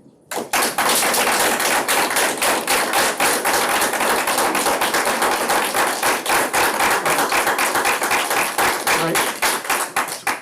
Mr. Chair, pull that down just a hair, please. And next up will be Blair Allens. Hi, my name is Carmen Diane Knight. I live in 1990 Mustang Court. I am a previous school administrator and district administrator, so I applaud you all for doing the work that you do each and every day. Thank you. But I wanted to just bring to your attention, I think it's important that the public, the parents, the grandparents that are raising grandchildren are part of and have easy access to what's going on in their schools. And so social studies adoption is coming up. Where can we get involved with social studies and adoption or any other adoption or the curriculum in the books? I know myself, I'm just a concerned citizen of Osceola County. but I peruse your website and it is not up to date. And it's unless you have the parent portal, you can't get in and out of those things. So I would really like to see an update in your website. And one of the examples under the state improvement dates, under the school improvement, the dates are all from 2019 and 2020. That's 2 years ago. They're important dates from way back then. So I think that I would applaud you if you would update your website and have more access to specific dates and when people can get involved with curriculum and what curriculum there is, and then the curriculum adoption process. Thank you. Mr. Flowers? Your team might take a look at that and see, because that should be posted somewhere. Yeah, I want And to. if it's there, if somebody could reach out to Ms. Knight and show her where it is. If it's not clear, if we can clear it up and kind of get that updated. Mr. Chairman, just so you know, the superintendent this week asked Mr. Boyd and I to work on the very issue that just got brought up. We're working through making sure that notice is very clear, how you can be involved, et cetera. Okay. Mr. Lear, I'm not disrespecting you. I just. Oh, not at all. Mr. Allen, just before you start, next up will be Tammy Fitzgibbon. Mr. Allen, the floor is yours. Larry Allen, 722 Mabit. I want to make you aware of the working conditions at our schools, and why, you might ask, is because educator work conditions are students' learning conditions. All of it is connected, the lack of subs and how that affects student learning. We have classes that are in the auditorium instead of being in front of a certified teacher or anything. So we surveyed our members and potential members. I just want to read you a few of the comments that were here. If there are not enough volunteers, the schools, the secretary sends out an email each day saying how many classes do not have coverage. Teachers volunteer to babysit students for comp time. Teachers are, I'll skip that part. There are not enough volunteers. If there aren't enough, the secretary calls teachers who have planning time during the periods which they need coverage and asks them if they'll cover. Many never get to use all the hours that are built up, and there's no rollover from year to year. Some teachers cover classes often and take time off as compensation. The end result is an additional lost instruction to students, initially by staff outages, and then subsequently by teachers redeeming comp time and missing their own instructional time. Wouldn't be a big deal as the kids lose out in the, this would be a big deal as the kids lose out in the end, and what about every child, every chance, every day? No substitute coverage is provided for VE students, varying exceptionalities. For example, a teacher has been out for several weeks, so the students in the math class she supports have not received support as indicated in their IEPs. Here's another one. This is written by a teacher who's just concerned about her para. Because Miss such and such is a one-on-one with a student in 5th grade, she sometimes gets overlooked with her lunch period.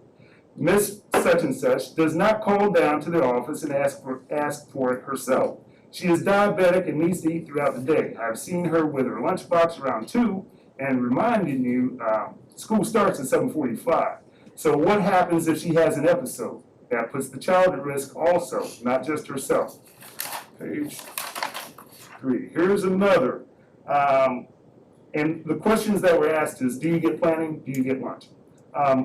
Due to admin scheduling of training, the training extended throughout my lunchtime. By the way, training is now being scheduled on the evenings, weekends, and admin are expecting us to attend. The new math training requires a lot of training and time to administer each individual test to our students. Since we've started school, all we've done is testing. The district has weekly visits to classroom, and that just raises the stress level. Something's got to give. We test or we teach. We can't do both. About 10 seconds. That's it? Okay, well, on that note, there are many more, and I can't read them all, but I just wanted you to know that teachers, parents, they're performing miracles every day, and really you have no idea unless you set foot in the trench and see what's going on. So please help them out. Thank you, Mr.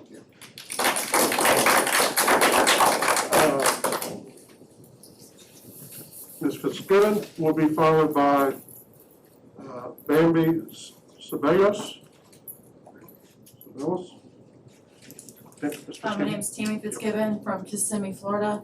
The last board meeting, we had given you a folder like this. And inside of it, which we didn't tell anybody else back here, but it is a picture of George Floyd that's hanging on the outside of the teacher's door at Gateway.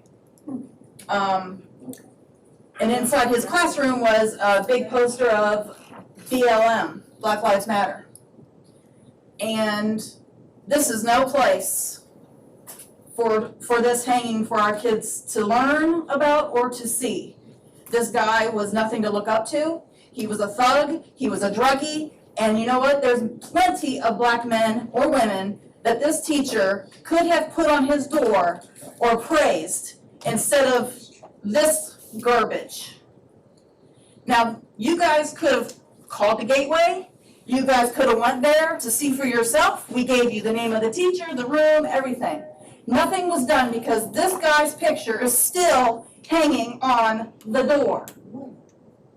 We do not need to teach this to our children, along with the other stuff Ms. that we've Fitzgibbon, heard. address me. Well, I want everyone to see this, because last time we did it in private, we gave it to all of you and didn't say nothing to these guys. Nothing was done.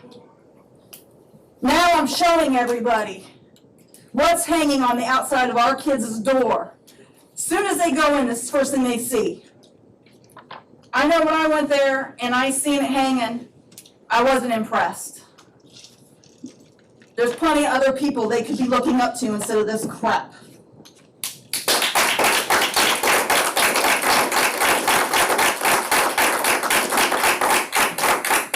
After that will be Karen Baker.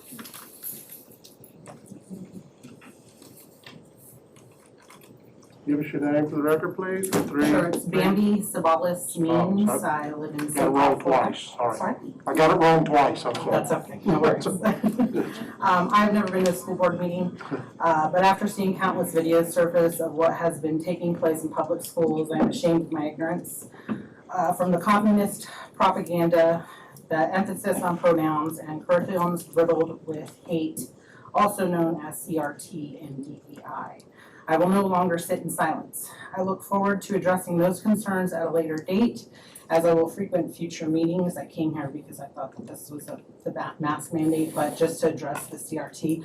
I've been with my husband for 20 years. We have 2 biracial children, and teaching them that that I am evil and my husband is oppressed is ridiculous, because that's what CRT and DEI does. Today, I came to address the mask mandate decision. First, I would like to thank you for your most recent decisions, leaving healthcare decisions in the hands of parents. I would like to encourage you to continue doing the same. There is a Parents' Bill of Rights in place to direct the upbringing, education, healthcare, and mental health of our children. Please vote no on this mandate. I'm not asking for a mask ban mandate. I only want to continue being free to choose. And I appreciated you, Mr. Phelps, saying that to be careful with pretty much segregating our kids, masked versus non-masked. That's segregation, and that is dangerous. And I appreciate you for taking the time to listen. Thank you very much.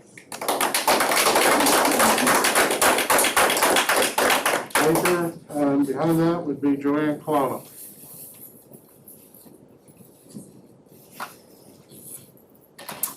Karen Baker, 2484 Yellow Brick Road, St. Cloud. Take the mask off our children.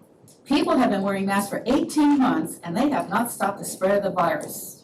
Children have had to wear masks, sit behind plastic cages, not allowed to touch one another, only to be sent home to quarantine if they supposedly come in close proximity to someone who supposedly tested positive. If the mask worked, this would not be necessary.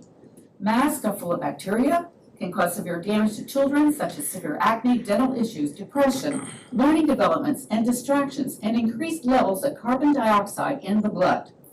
This has never been about what is best for children, who have a 99.9973% recovery rate, but it is about power, control, and politics. There are effective and inexpensive treatments available. Uttar Pradesh, India has reported that it is now COVID-free, by using ivermectin and hydroxychloroquine protocol with a population of 241 million people, while only 5% of their population has been vaccinated. However, the left-wing media and government keep trying to suppress this information. People constantly touch their masks, and many are left lying on the ground. The fear-mongering needs to stop. The basic cloth and paper masks only filter out particles greater than 500 nanometers. Even the N95 mask can only filter out 300 nanometers.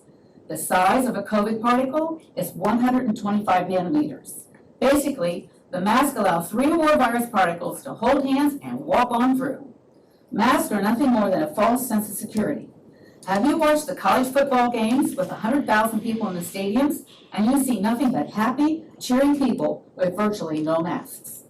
The Atlantic recently reported that the benefits of mask requirements in schools might seem self-evident. They have to help contain the coronavirus, right? But that may not be so. In Spain, masks are on kids aged 6 and older. The author of one study then examined the risk of viral spread at all ages. If masks provided a large benefit, then the transmission rate among 5-year-olds would be higher than the rate among 6-year-olds. The results don't show that. Instead, they show that transmission rates, which were low among the youngest kids, steadily increased with age rather than dropping sharply for older children subject to the face covering requirement. This suggests that masking kids in school does not provide a major benefit and might provide none at all. And yet, many officials prefer to double down on masking mandates as a fundamental policy was sound and only people have failed. About 15 seconds.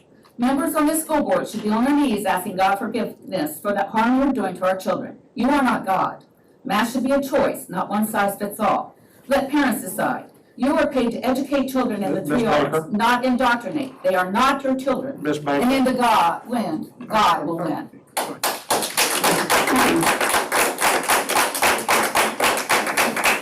That will be followed by Sergio Ortiz. Joanne Colonna, 4701 Ashton Drive West. Good evening, and thank you for hearing us again, once again. I know when you see us all come in, you must say, oh my God, they're here again. But you know what? We're here for a purpose. You should turn around and say, I need to listen to these people. What are they talking about? What are they saying? They all have concerns, and our concerns are the mask police, the sanitation police, and most of all, the curriculum police, which I think I shouldn't have to go online and read something like this.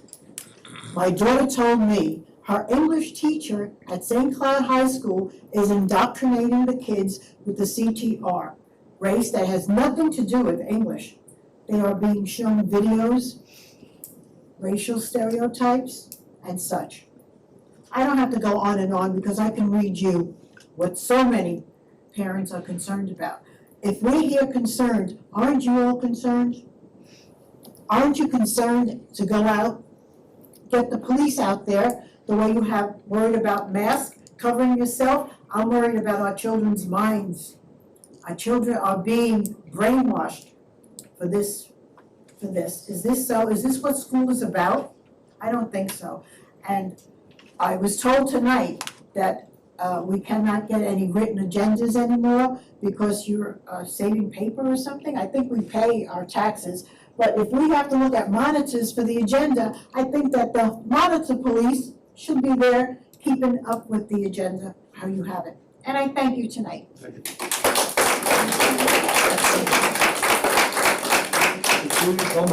You're good, no, sir.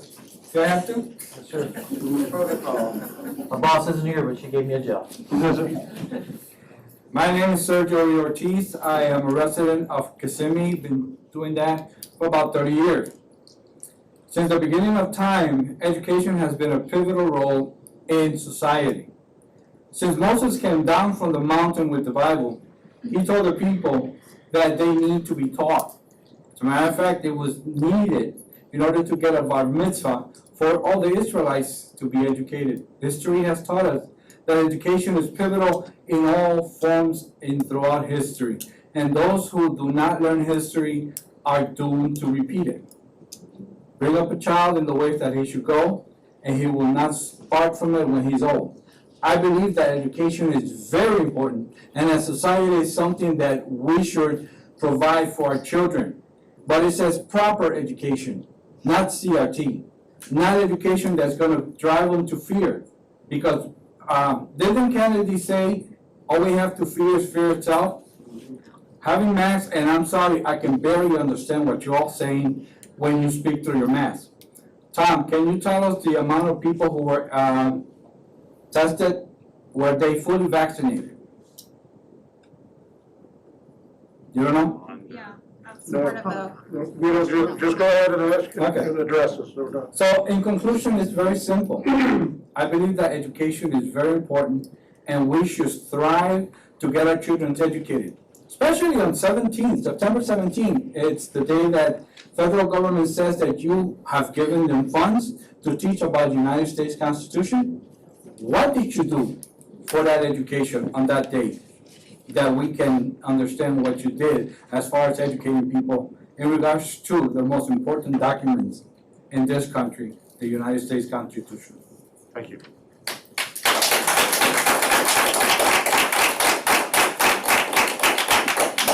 Next up, I apologize, Laura McAdams. I didn't give you notice. Behind that will be Brian Bissonnette.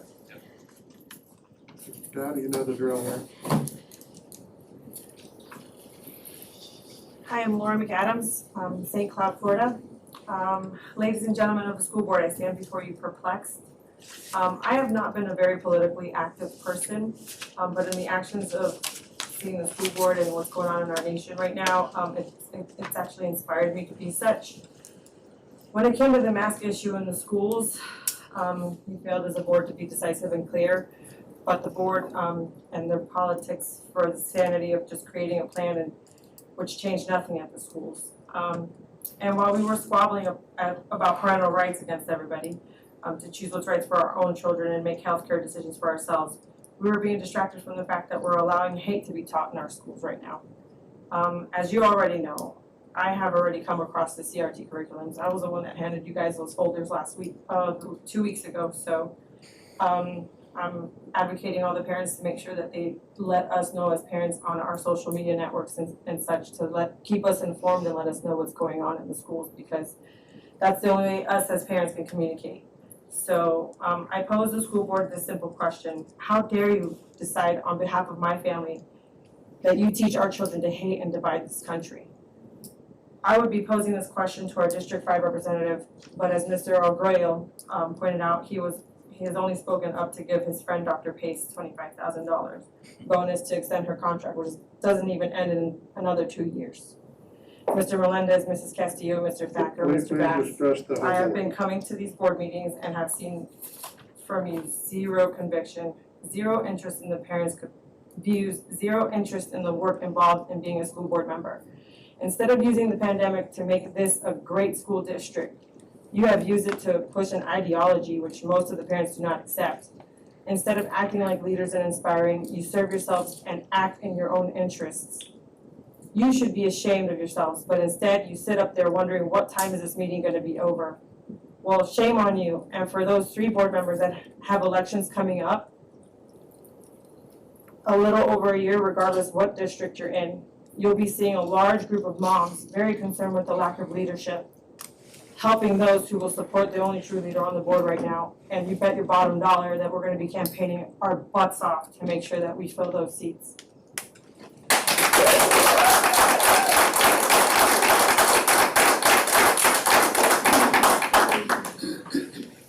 Next up, you're already there, followed by Carol Hardeman. I'm Brian Bissonnette. I'm 1829 Henley Street in St. Cloud. I'm a retired Army Lieutenant Colonel who served in the Intelligence Corps for 25 years. To be successful as an intelligence officer, one area you have to be familiar with is vetting individuals and information. I invented the narrative cloth masks worked to stop the spread of COVID-19. First, I looked at opposing views, and I found most independent infectious disease experts dispute this narrative. I've also looked at the science, which states that COVID-19 travels on aerosol and can remain suspended in the air for more than 16 hours. COVID-19 riding on aerosol is about 600 nanometers in size. The best cloth mask, not the surgical mask she was talking about, that's 500 nanometers in size. The average cloth mask that everyone here is wearing is about 1,000 to 1,200 nanometers in width. That means a COVID-19 particle that's 600 riding on an aerosol particle can easily pass through any of these cloth masks that people are wearing. I also looked at the arguments from the pro-mask folks, like the self-righteous who say they wear a mask to protect others. If that is true, then why do we have to quarantine students who are in close contact with an infected student who wore a mask? Your own policy contradicts this ridiculous narrative. Now, how about the narrative that if you catch COVID-19, you're going to die? Again, this is untrue, especially for kids. During the 18-plus months of COVID-19, just over 500 kids under the age of 18 have died of COVID. During the 2019-2020 6-month flu season, the CDC estimates over 600 kids under the age of 17 died of the flu. So the rate of kids who died of the flu is higher than those who died of COVID. I don't remember any of these folks paralyzed with fear asking the board to mask our kids during flu season. Bottom line is, with all the inconsistencies with this cloth mask work narrative, if I was vetting this information, there's no way I would validate this information as factual, and I sure wouldn't recommend any commander to create a policy based on this narrative. Another fact that should automatically end this discussion is the fact mandating masks without parent opt-out is illegal. Even though a left-wing activist judge failed to use the law and instead used his opinion to make an idiotic ruling that Governor DeSantis' executive order was not legal, the appeals court reinstated the executive order until the appeal process is complete. Therefore, the executive order is legal, and you must follow it, unlike some of these other school boards in the state who feel they are above the law. If you do break the law, I ask, why should I follow it? If you have such a low regard of the law. My final point is, as a board, you can't allow fear to dictate your decisions. Just because you're being bombarded with individuals so paralyzed with fear that are willing to throw away all their rights to feel safe doesn't mean you should consider when they spout ridiculous arguments about mask mandates. Today or in 2 weeks, you need to end this mask mandate issue and ensure any policy you decide upon includes a parent opt-out option as the law requires. Thank you.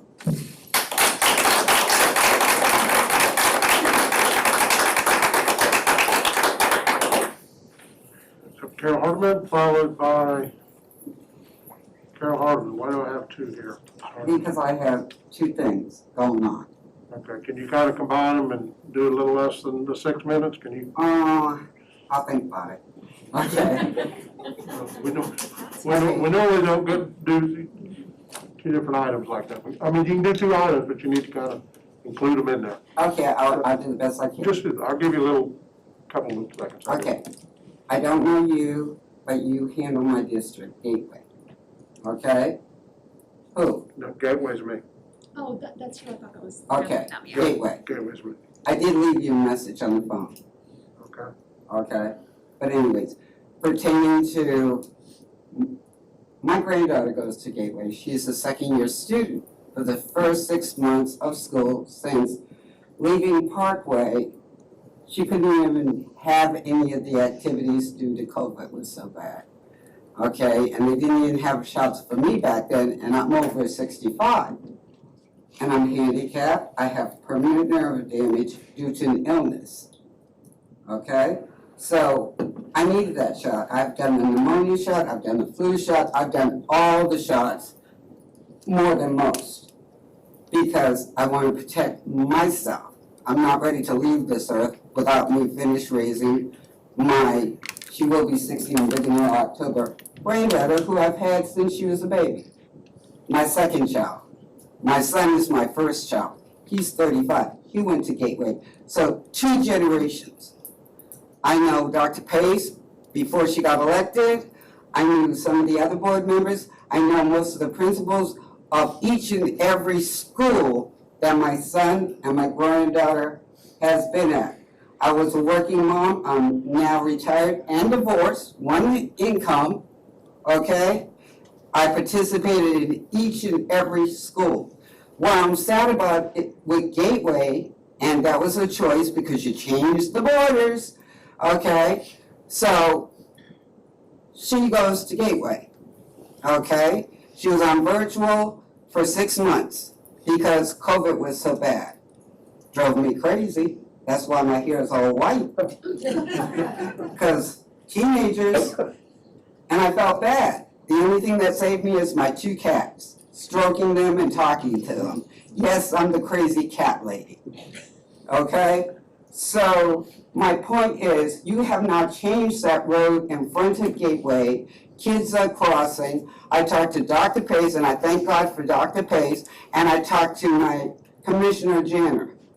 And combined, on both sides of the street, there's signs of not stopping, no standing, not doing anything. Don't be dropping your kids off here just after the gate when we try to come out from dropping our kids in properly in the school, and they're there, and they're dropping off and picking up kids.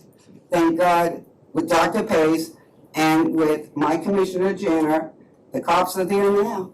People getting tickets every single day for doing the same stupid thing that endangers their kids' lives. I love my kids. One is grown and married, lives in California.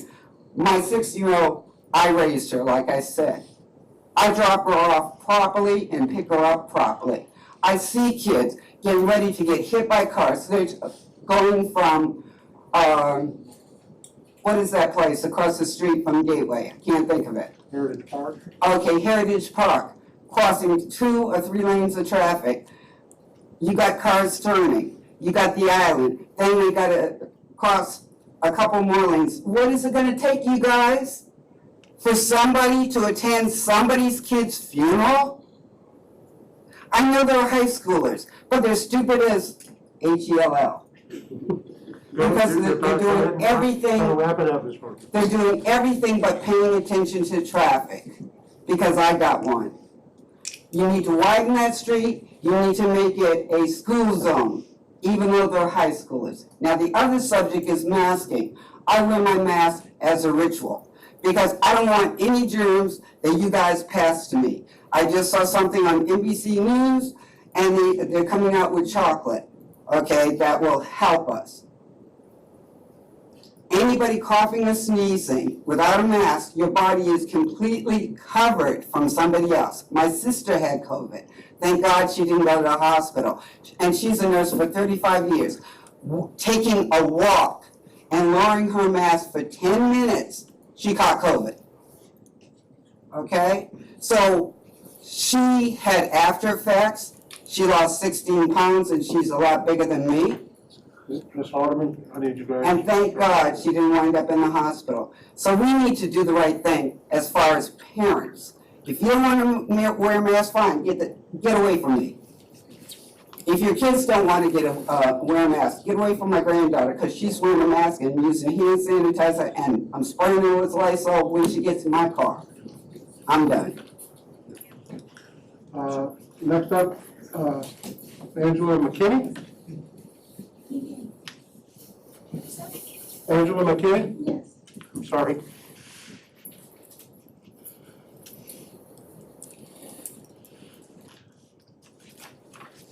Ms. McKinney, 3 minutes. Give us your name and address for the record in 3 minutes. Angelica McKinney, 7060 Branch Court, 34771.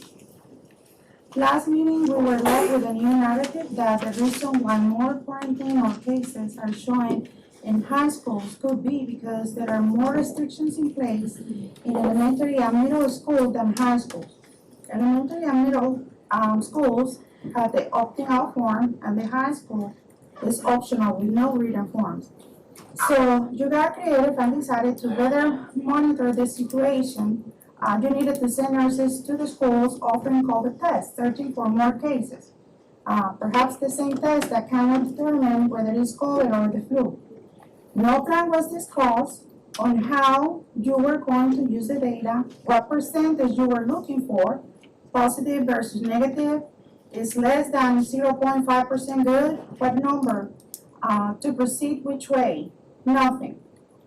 I happen to have kids in middle and high school. What it means is no mask with opting out or the DeSantis way.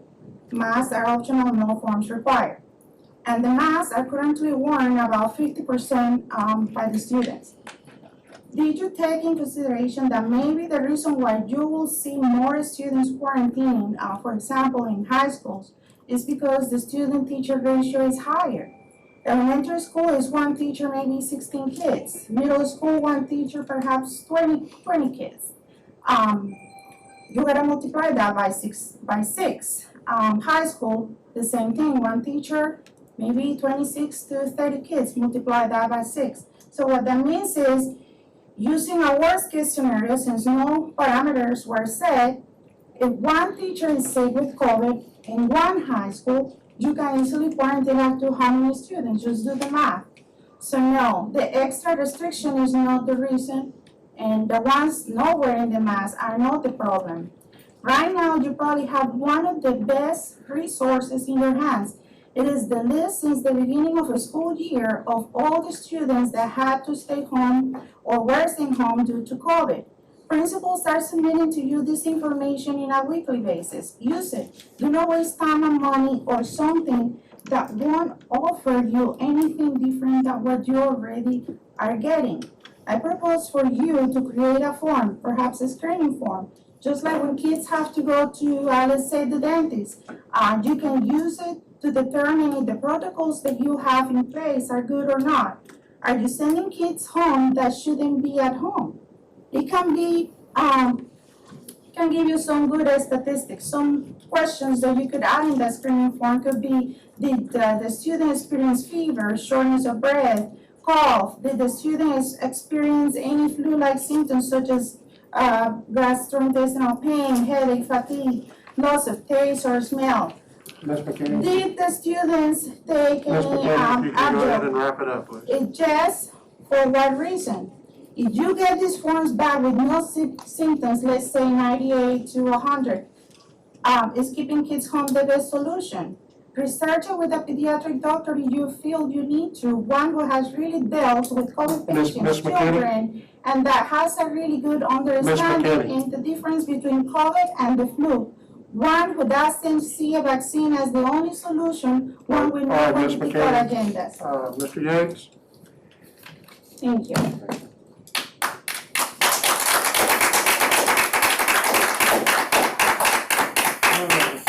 Brings us to our attorney reports. Mr. Peppenbacher, do you have any issues? Yes.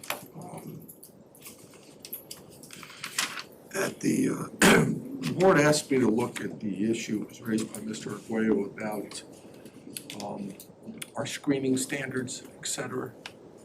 And Yeah, we can't, I don't know. I take this, the board asked me to look at the issue regarding screening standards. I'm gonna give you the state statute. These are the standards we follow, and we apply them in 2 categories. One, if you wanna work for us, those are automatic disqualifications, or 2, if you wanna volunteer in the school. It is currently represented to me, it is not applied to our business partners who predominantly never enter the schools. So that's the current standard. I ask you all to look at it. If you think we need to do more or less, my advice is if any business partner is going to enter our schools as part of the business routinely, then they need to go through screening. Okay. That's that. The second item. Before you go, anybody have any questions on that? Okay, go ahead, Mr. Peppenbacher. The second item, and please don't yell at me, but this has been the umpteenth meeting where I've heard people say they can't hear. I've been through a lot of board meetings in 40-plus years. I've seen this part. Could we have somebody look at maybe speakers in the back? I'm gonna ask Mr. Thorne if we can go to a music building and get 2 speakers and stand up here, and we'll pass a microphone if we have to. This is ridiculous. We do have a project to upgrade the sound in here, but the parts have been delayed. Yeah, but we can't wait for parts forever. It's not fair to them. It's not fair to us, it's not fair to them. We need a stopgap until we get there. Thank you, Mr. Chair. And then finally, Tanya, on 15.01, could I just confirm that the vote was to reject all the bids? I have that it was to pull it. Okay. Members of the board, could I have you revote to reject all the bids on 15.01? So moved. I thought that was your motion. I thought it was to pull it and let you continue to. Yeah, no. Okay, I misunderstood what it was too. The one that we were pulling was a different one. That's a. So this is staying the motion that it is, but it's rejected. They're making a motion now and a second to reject all bids under 16.01. Motion by Mr. Guare, do I have a second? And as part of that motion, they're rescinding their prior motion to table it. So you end up with one motion. Tanya. You've lost me, Frank, Yeah, I'm sorry. I don't understand. What do We we, currently have a motion, you just said to table it. yes, Correct. Right. It's been pulled and moved to October 5th. The motion is to rescind the motion to table it and to reject all bids. That's you're 901. confusing two items. Yeah. 9.01 is what we're tabling, Right. and then 15.01 is what is being rejected. It's been motioned to not approve it, to reject it. It's been seconded by Mr. Melendez, and then it will be rejected pending this vote. Is that right? Correct. I have to have something for the current motion. Or you're either rejecting it or you're pulling it, and then you're making a whole new The motion. first motion was made by Mr. Arguello, seconded by Mr. Bass for Correct. item To remove it. 15.01 To reject it. to reject. To reject it. So, Yeah, that's what I thought, that's what I thought. To That's what I I thought we deny. rejected That's what I it thought, we too. rejected. Maybe we didn't state it properly, but that's what I We're just thought. making So- sure, That was my yeah. so intention. can we have, would the board agree, we will clarify that the motion was to reject all bids. Yes. So I need to add that verbiage Yes. to this motion. That takes care of it then, we're done. Now, the motion maker, Mr. Arguello, you said yes. Seconder of the original motion was Mr. Bass. Do you agree? Yes. So it's still 5-0 to reject the current motion. I believe we, Reject all are bids. you two okay? That's what we voted, because that's what I thought we voted. 9.01 was one of 9.01 was a different issue. Thank you. All right, Mr. Kuppenbach, is that it? Yes, sir. Okay, brings us to 21.01, Mr. Arguello, this is one you brought up at the last meeting. Do you have a comment on this, or? I do. So this is essentially to change the threshold for the superintendent's signature authority to less than $50,000. I'm thinking, I said 10,000 that night.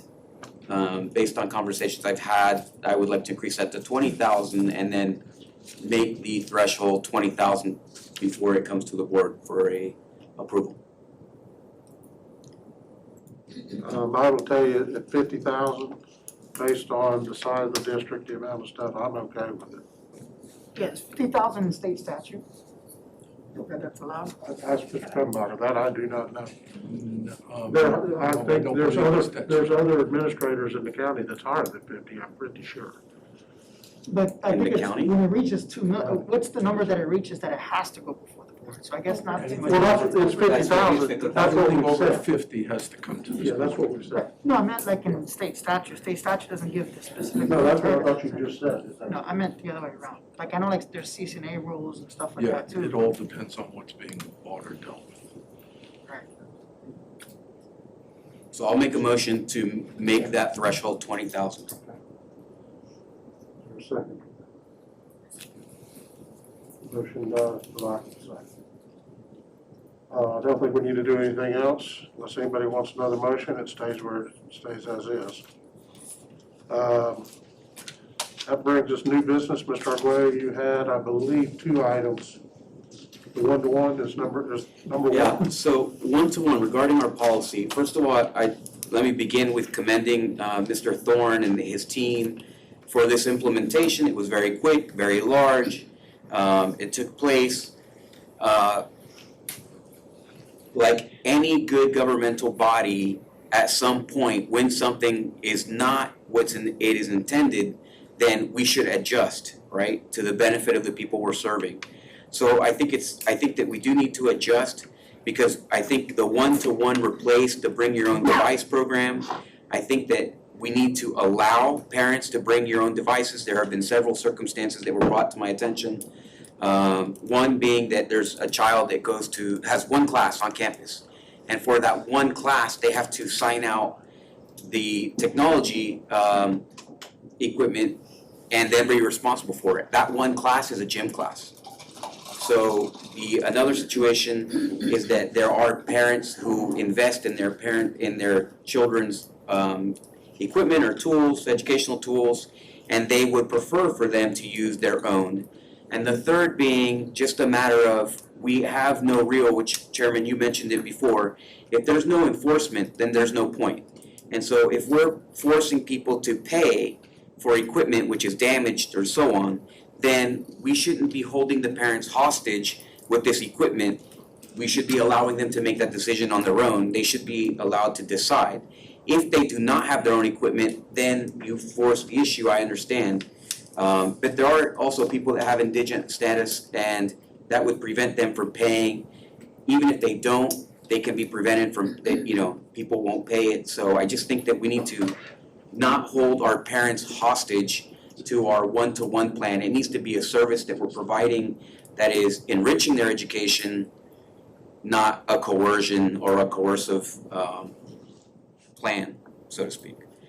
So I would like for the technology department to basically continue the bring your own device and to basically make it a policy adjustment so that we can make this right for the parents. Ms. Castillo's got a comment, then you want to respond to that, Mr. Thorne? Let Mr. Castillo, maybe she can get them all at one time. Yes, thank you, Mr. Chair. Mr. Thorne, as well as our Assistant Superintendent, I remember that as part of the one-to-one implementation, there was a plan that included some curriculum changes, if I'm not mistaken. There were some additional things that came along with the one-to-one initiative, and I'm curious to know what would that mean for students who are bringing their own device? I know that the computers are imaged a certain way, and they also have some specific software. So I'm curious to know, as part of this discussion, what is the implication of some students using the bring your own device? Before you get there, looks like everybody, let's let the board answer the question. Maybe you can get them all. Mr. Bass here next, and then Mr. Melendez. Just kind of wanted to mirror what Mr. Aguayo was saying, because I've been speaking with parents, and two of the parents, more specifically homeschool, and they attend the school for, I think, weightlifting, and that's the only time they're on campus.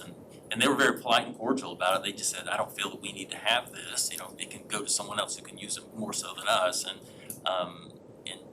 so that's, I don't know if we can make some type of an adjustment there. Mr. Melendez? Yeah, because I think I'm hearing two different things. Like if somebody's not taking courses versus bring your own device. Because not taking courses, I can agree to that exception, but bring your own device, you have security issues too, because now you're logging on a third-party device onto our network, and we don't exactly know what they have.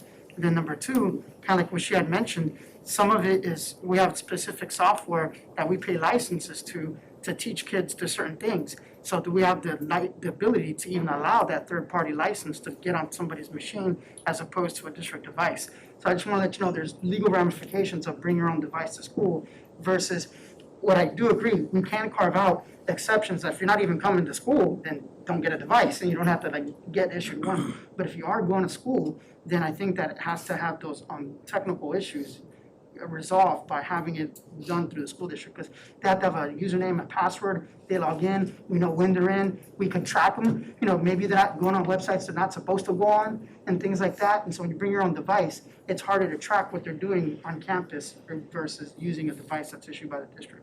And you can elaborate on that. You got all that? So first, I want to assure the board, thank you for your question. Speak up if you can. Yes, so I want to assure the board that there is no intent to coerce or anything like that. So I just want to be clear about that, and thank you for your questions. So the shift from bring your own device to one-to-one, which was in the plan, which was presented in April, the intent of that is that every student would have a device issued by the district in that plan. And the reason that is because we're now shifting to an electronic classroom management system called NetRep. And that's in place right now, which requires endpoint software to be installed on every device, which is part So of. they can't hear you, I'm sorry, you're gonna have to really speak May I up. take my mask off then? Whatever you need to do. All right, Maybe so. can you go up there? Oh, sure. I can do that. Yeah, we do need better acoustics than what. All right, thank you again, board.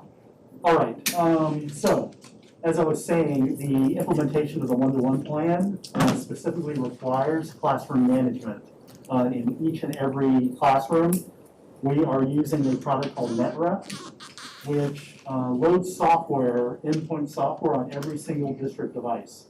And that allows the teachers to be able to monitor what websites students are going to, what applications they're using, and so on. So if we were to mix the two models, and by the way, we did not have that before in the BYOD model. So if we were to mix those two models, that would require us to load software on students' individually owned devices, which will become problematic.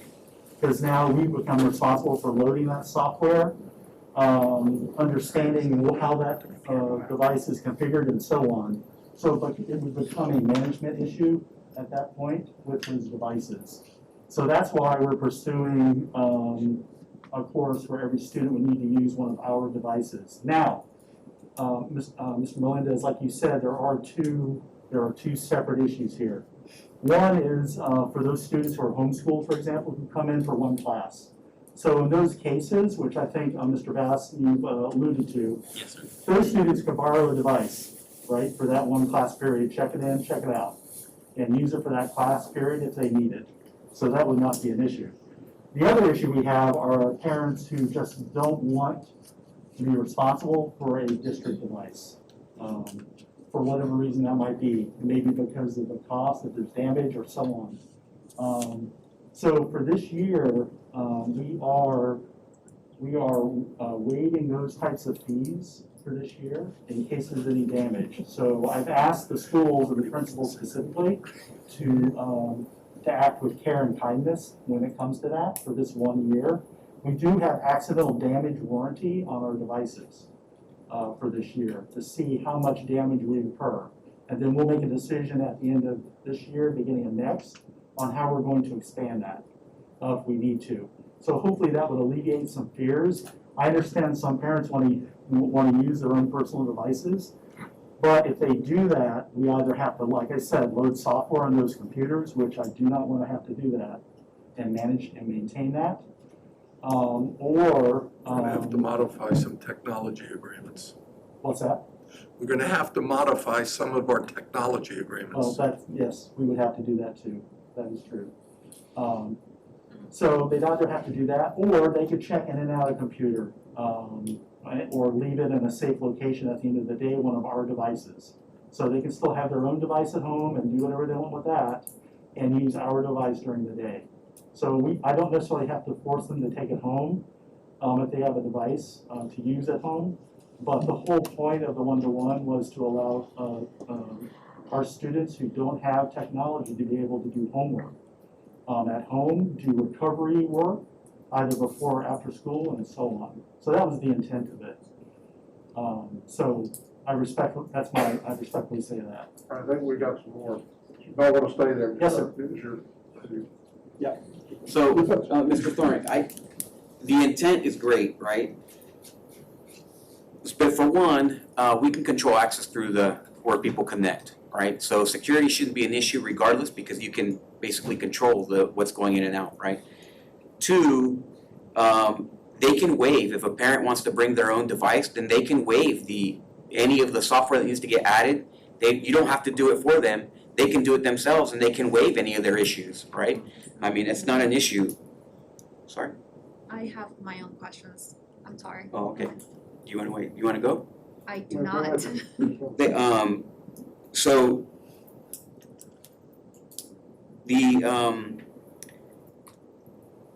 So sorry, I kind of, I lost my train of thought. So the thing is that if the parents don't want to, right, in the end, the end user here is the boss, right? So if the community is coming and saying, hey, we have a problem with taking this equipment that we don't want, then we have to be able to respect that, right? The school, the 5 people here can't decide, you will do this. We can, but we should not. And if we do, we should be extremely careful doing that, right? The other thing is that we can, the parents can waive any of the technology issues. We, in terms of the cost, we can waive it this year, right? And there's we have a policy, but the issue remains next year, and the year after that, and the year after that. And then when we're replacing it in that 5th year, it's still gonna be an issue, right? And if we're not enforcing, if we can't enforce it, just like we can't really enforce masks and all that, then it creates a sloppy policy. And in the end, that's what our job is to create a policy that fits the needs of the community. Providing them the service, if you need this, then we will provide it to you is one thing. But then to mandate, you will take this, or there will be consequences is something else. And I'm just very rarely am I comfortable with that, right? You do it for people's safety. You don't do it for our convenience. And even if it's a little more difficult for us, then we should take that burden on because that's kind of what we do. I'm gonna go to you, Terry, just one comment. I don't wanna beat this horse forever, but it seems to me, Mr. Thorne, if you can get together with Mr. Flowers and his team over there, maybe just look at this and see if there's any option. But Ms. Castillo, you got a question or comment? Yeah, so question/comment, not sure that people are being forced to do something. It is a service that we're providing. What I'm concerned about, and I think I share Mr. Melendez's concern, which I had my light on, I took it off because I think you mentioned it, so I'm not trying to, to use your terminology, beat the dead horse, but my concern is licensing agreement. Our curriculum is now tied to specific functions of what the computers are offering. And I know that there are some licensing agreements that go in tandem with that. I would be curious to know what the effects are of that. But in addition, if the concern is, I don't want this computer, but there might be a teacher who is using some kind of program or functionality in the system that a student needs to use, I suppose the next best thing would be trying to figure out a way for the students to check out the systems daily as needed, if that's, and I see it, logistics, I know. I'm looking at your face, I understand what you're saying. However, if that is something that could be considered for some parents who may not be in agreement with getting a system, I know that's not the plan, right? But would that be something to consider to maybe help out some of these parents who are concerned with getting a computer? Mr. Aguirre? And Ms. Yeah, and maybe seeking clarification here, in terms of the licensing would be for a number of users. It wouldn't be the type of equipment that you're using, right? So if we have a student using his equipment, or we have one of our computers, to the people who are selling us or renting us a license, it's about the number of users that we have, I would imagine. That's part of it. They're all Also over the place. concerned- What I'd recommend, I think we hear what you and Mr. Bass have raised. Can you let us get together on this? And I'll tell you why. There was this ransomware that's been happening, where one district had to pay $1 million to get. I'm more concerned about the security impact to the system, and I want to go through the technology contracts. So I think the chairman had a good idea. Let staff, legal get together with their talent and figure out, is there a way to address this and come back to the board? Does that work? I think that's a great idea. Thank you. Good question. Thank you, good, Mr. Thorne, thank you. Thank you, Mr. Thorne. Brings us to, Mr. Arguello, you had a question on contract/bonus superintendent. Yeah, so this is just a kind of a rehash. I know that we've discussed it, we're not voting on it this evening. However, I will say that we've had teachers coming in here and talking about their situation. For me, it's incredibly poor timing to extend and this is not about the superintendent. This is not a commentary about her performance or what I think about her or anything else. This is not about that at all. It's really about what I think about our teachers. The fact is, we come in here and we thank our teachers every 2 weeks. Oh, thank you to the teachers are amazing. Thank you to all the staff, you guys are awesome, you guys are doing a great job. But then we come in here and while they're still negotiating for their livelihoods, we come in here and then we give ourselves raises. To me, that is terrible, terrible timing. It's unwise. It is, it's the worst possible timing for something like this. And this will be the third time I say it, but leaders eat last. It's just, it's the way that you do things. You can't say thank you with your mouth and then with your pen stroke a $25,000 check while you're ignoring the bargaining situation of the people who are actually making the schools run. In the end, we could, I know that nobody else agrees with this. We could survive without every single person on this dais. We could absolutely do it. Believe me, if I did not come to the next meeting, everyone here would survive. And it goes the same for every person back here. But if our entire teachers just up and disappeared, we would no longer be surviving. And if we don't take care of them first, then we're stating what I have been complaining about the entire time, that the leadership here is broken because good leadership just does not behave in that manner.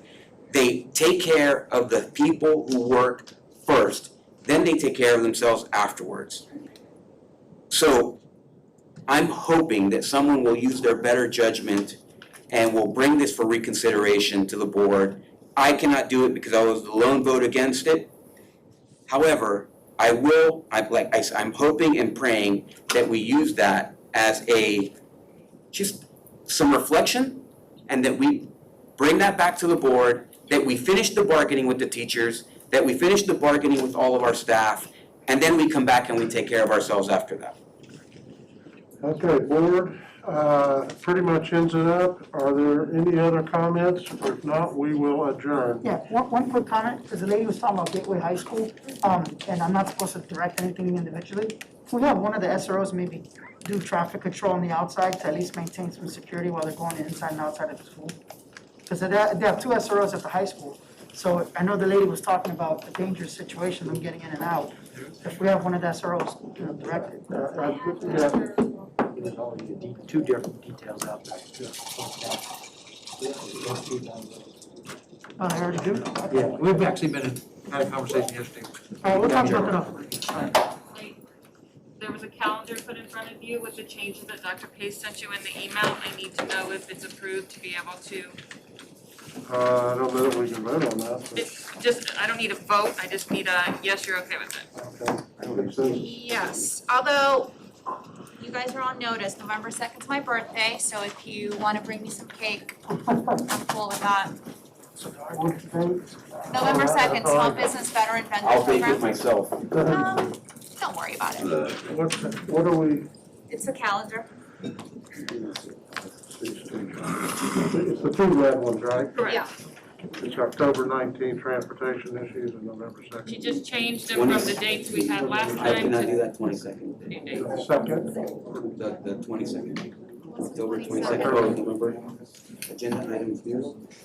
When is the meeting? The meeting is November 2nd. Agenda items a week ahead of time.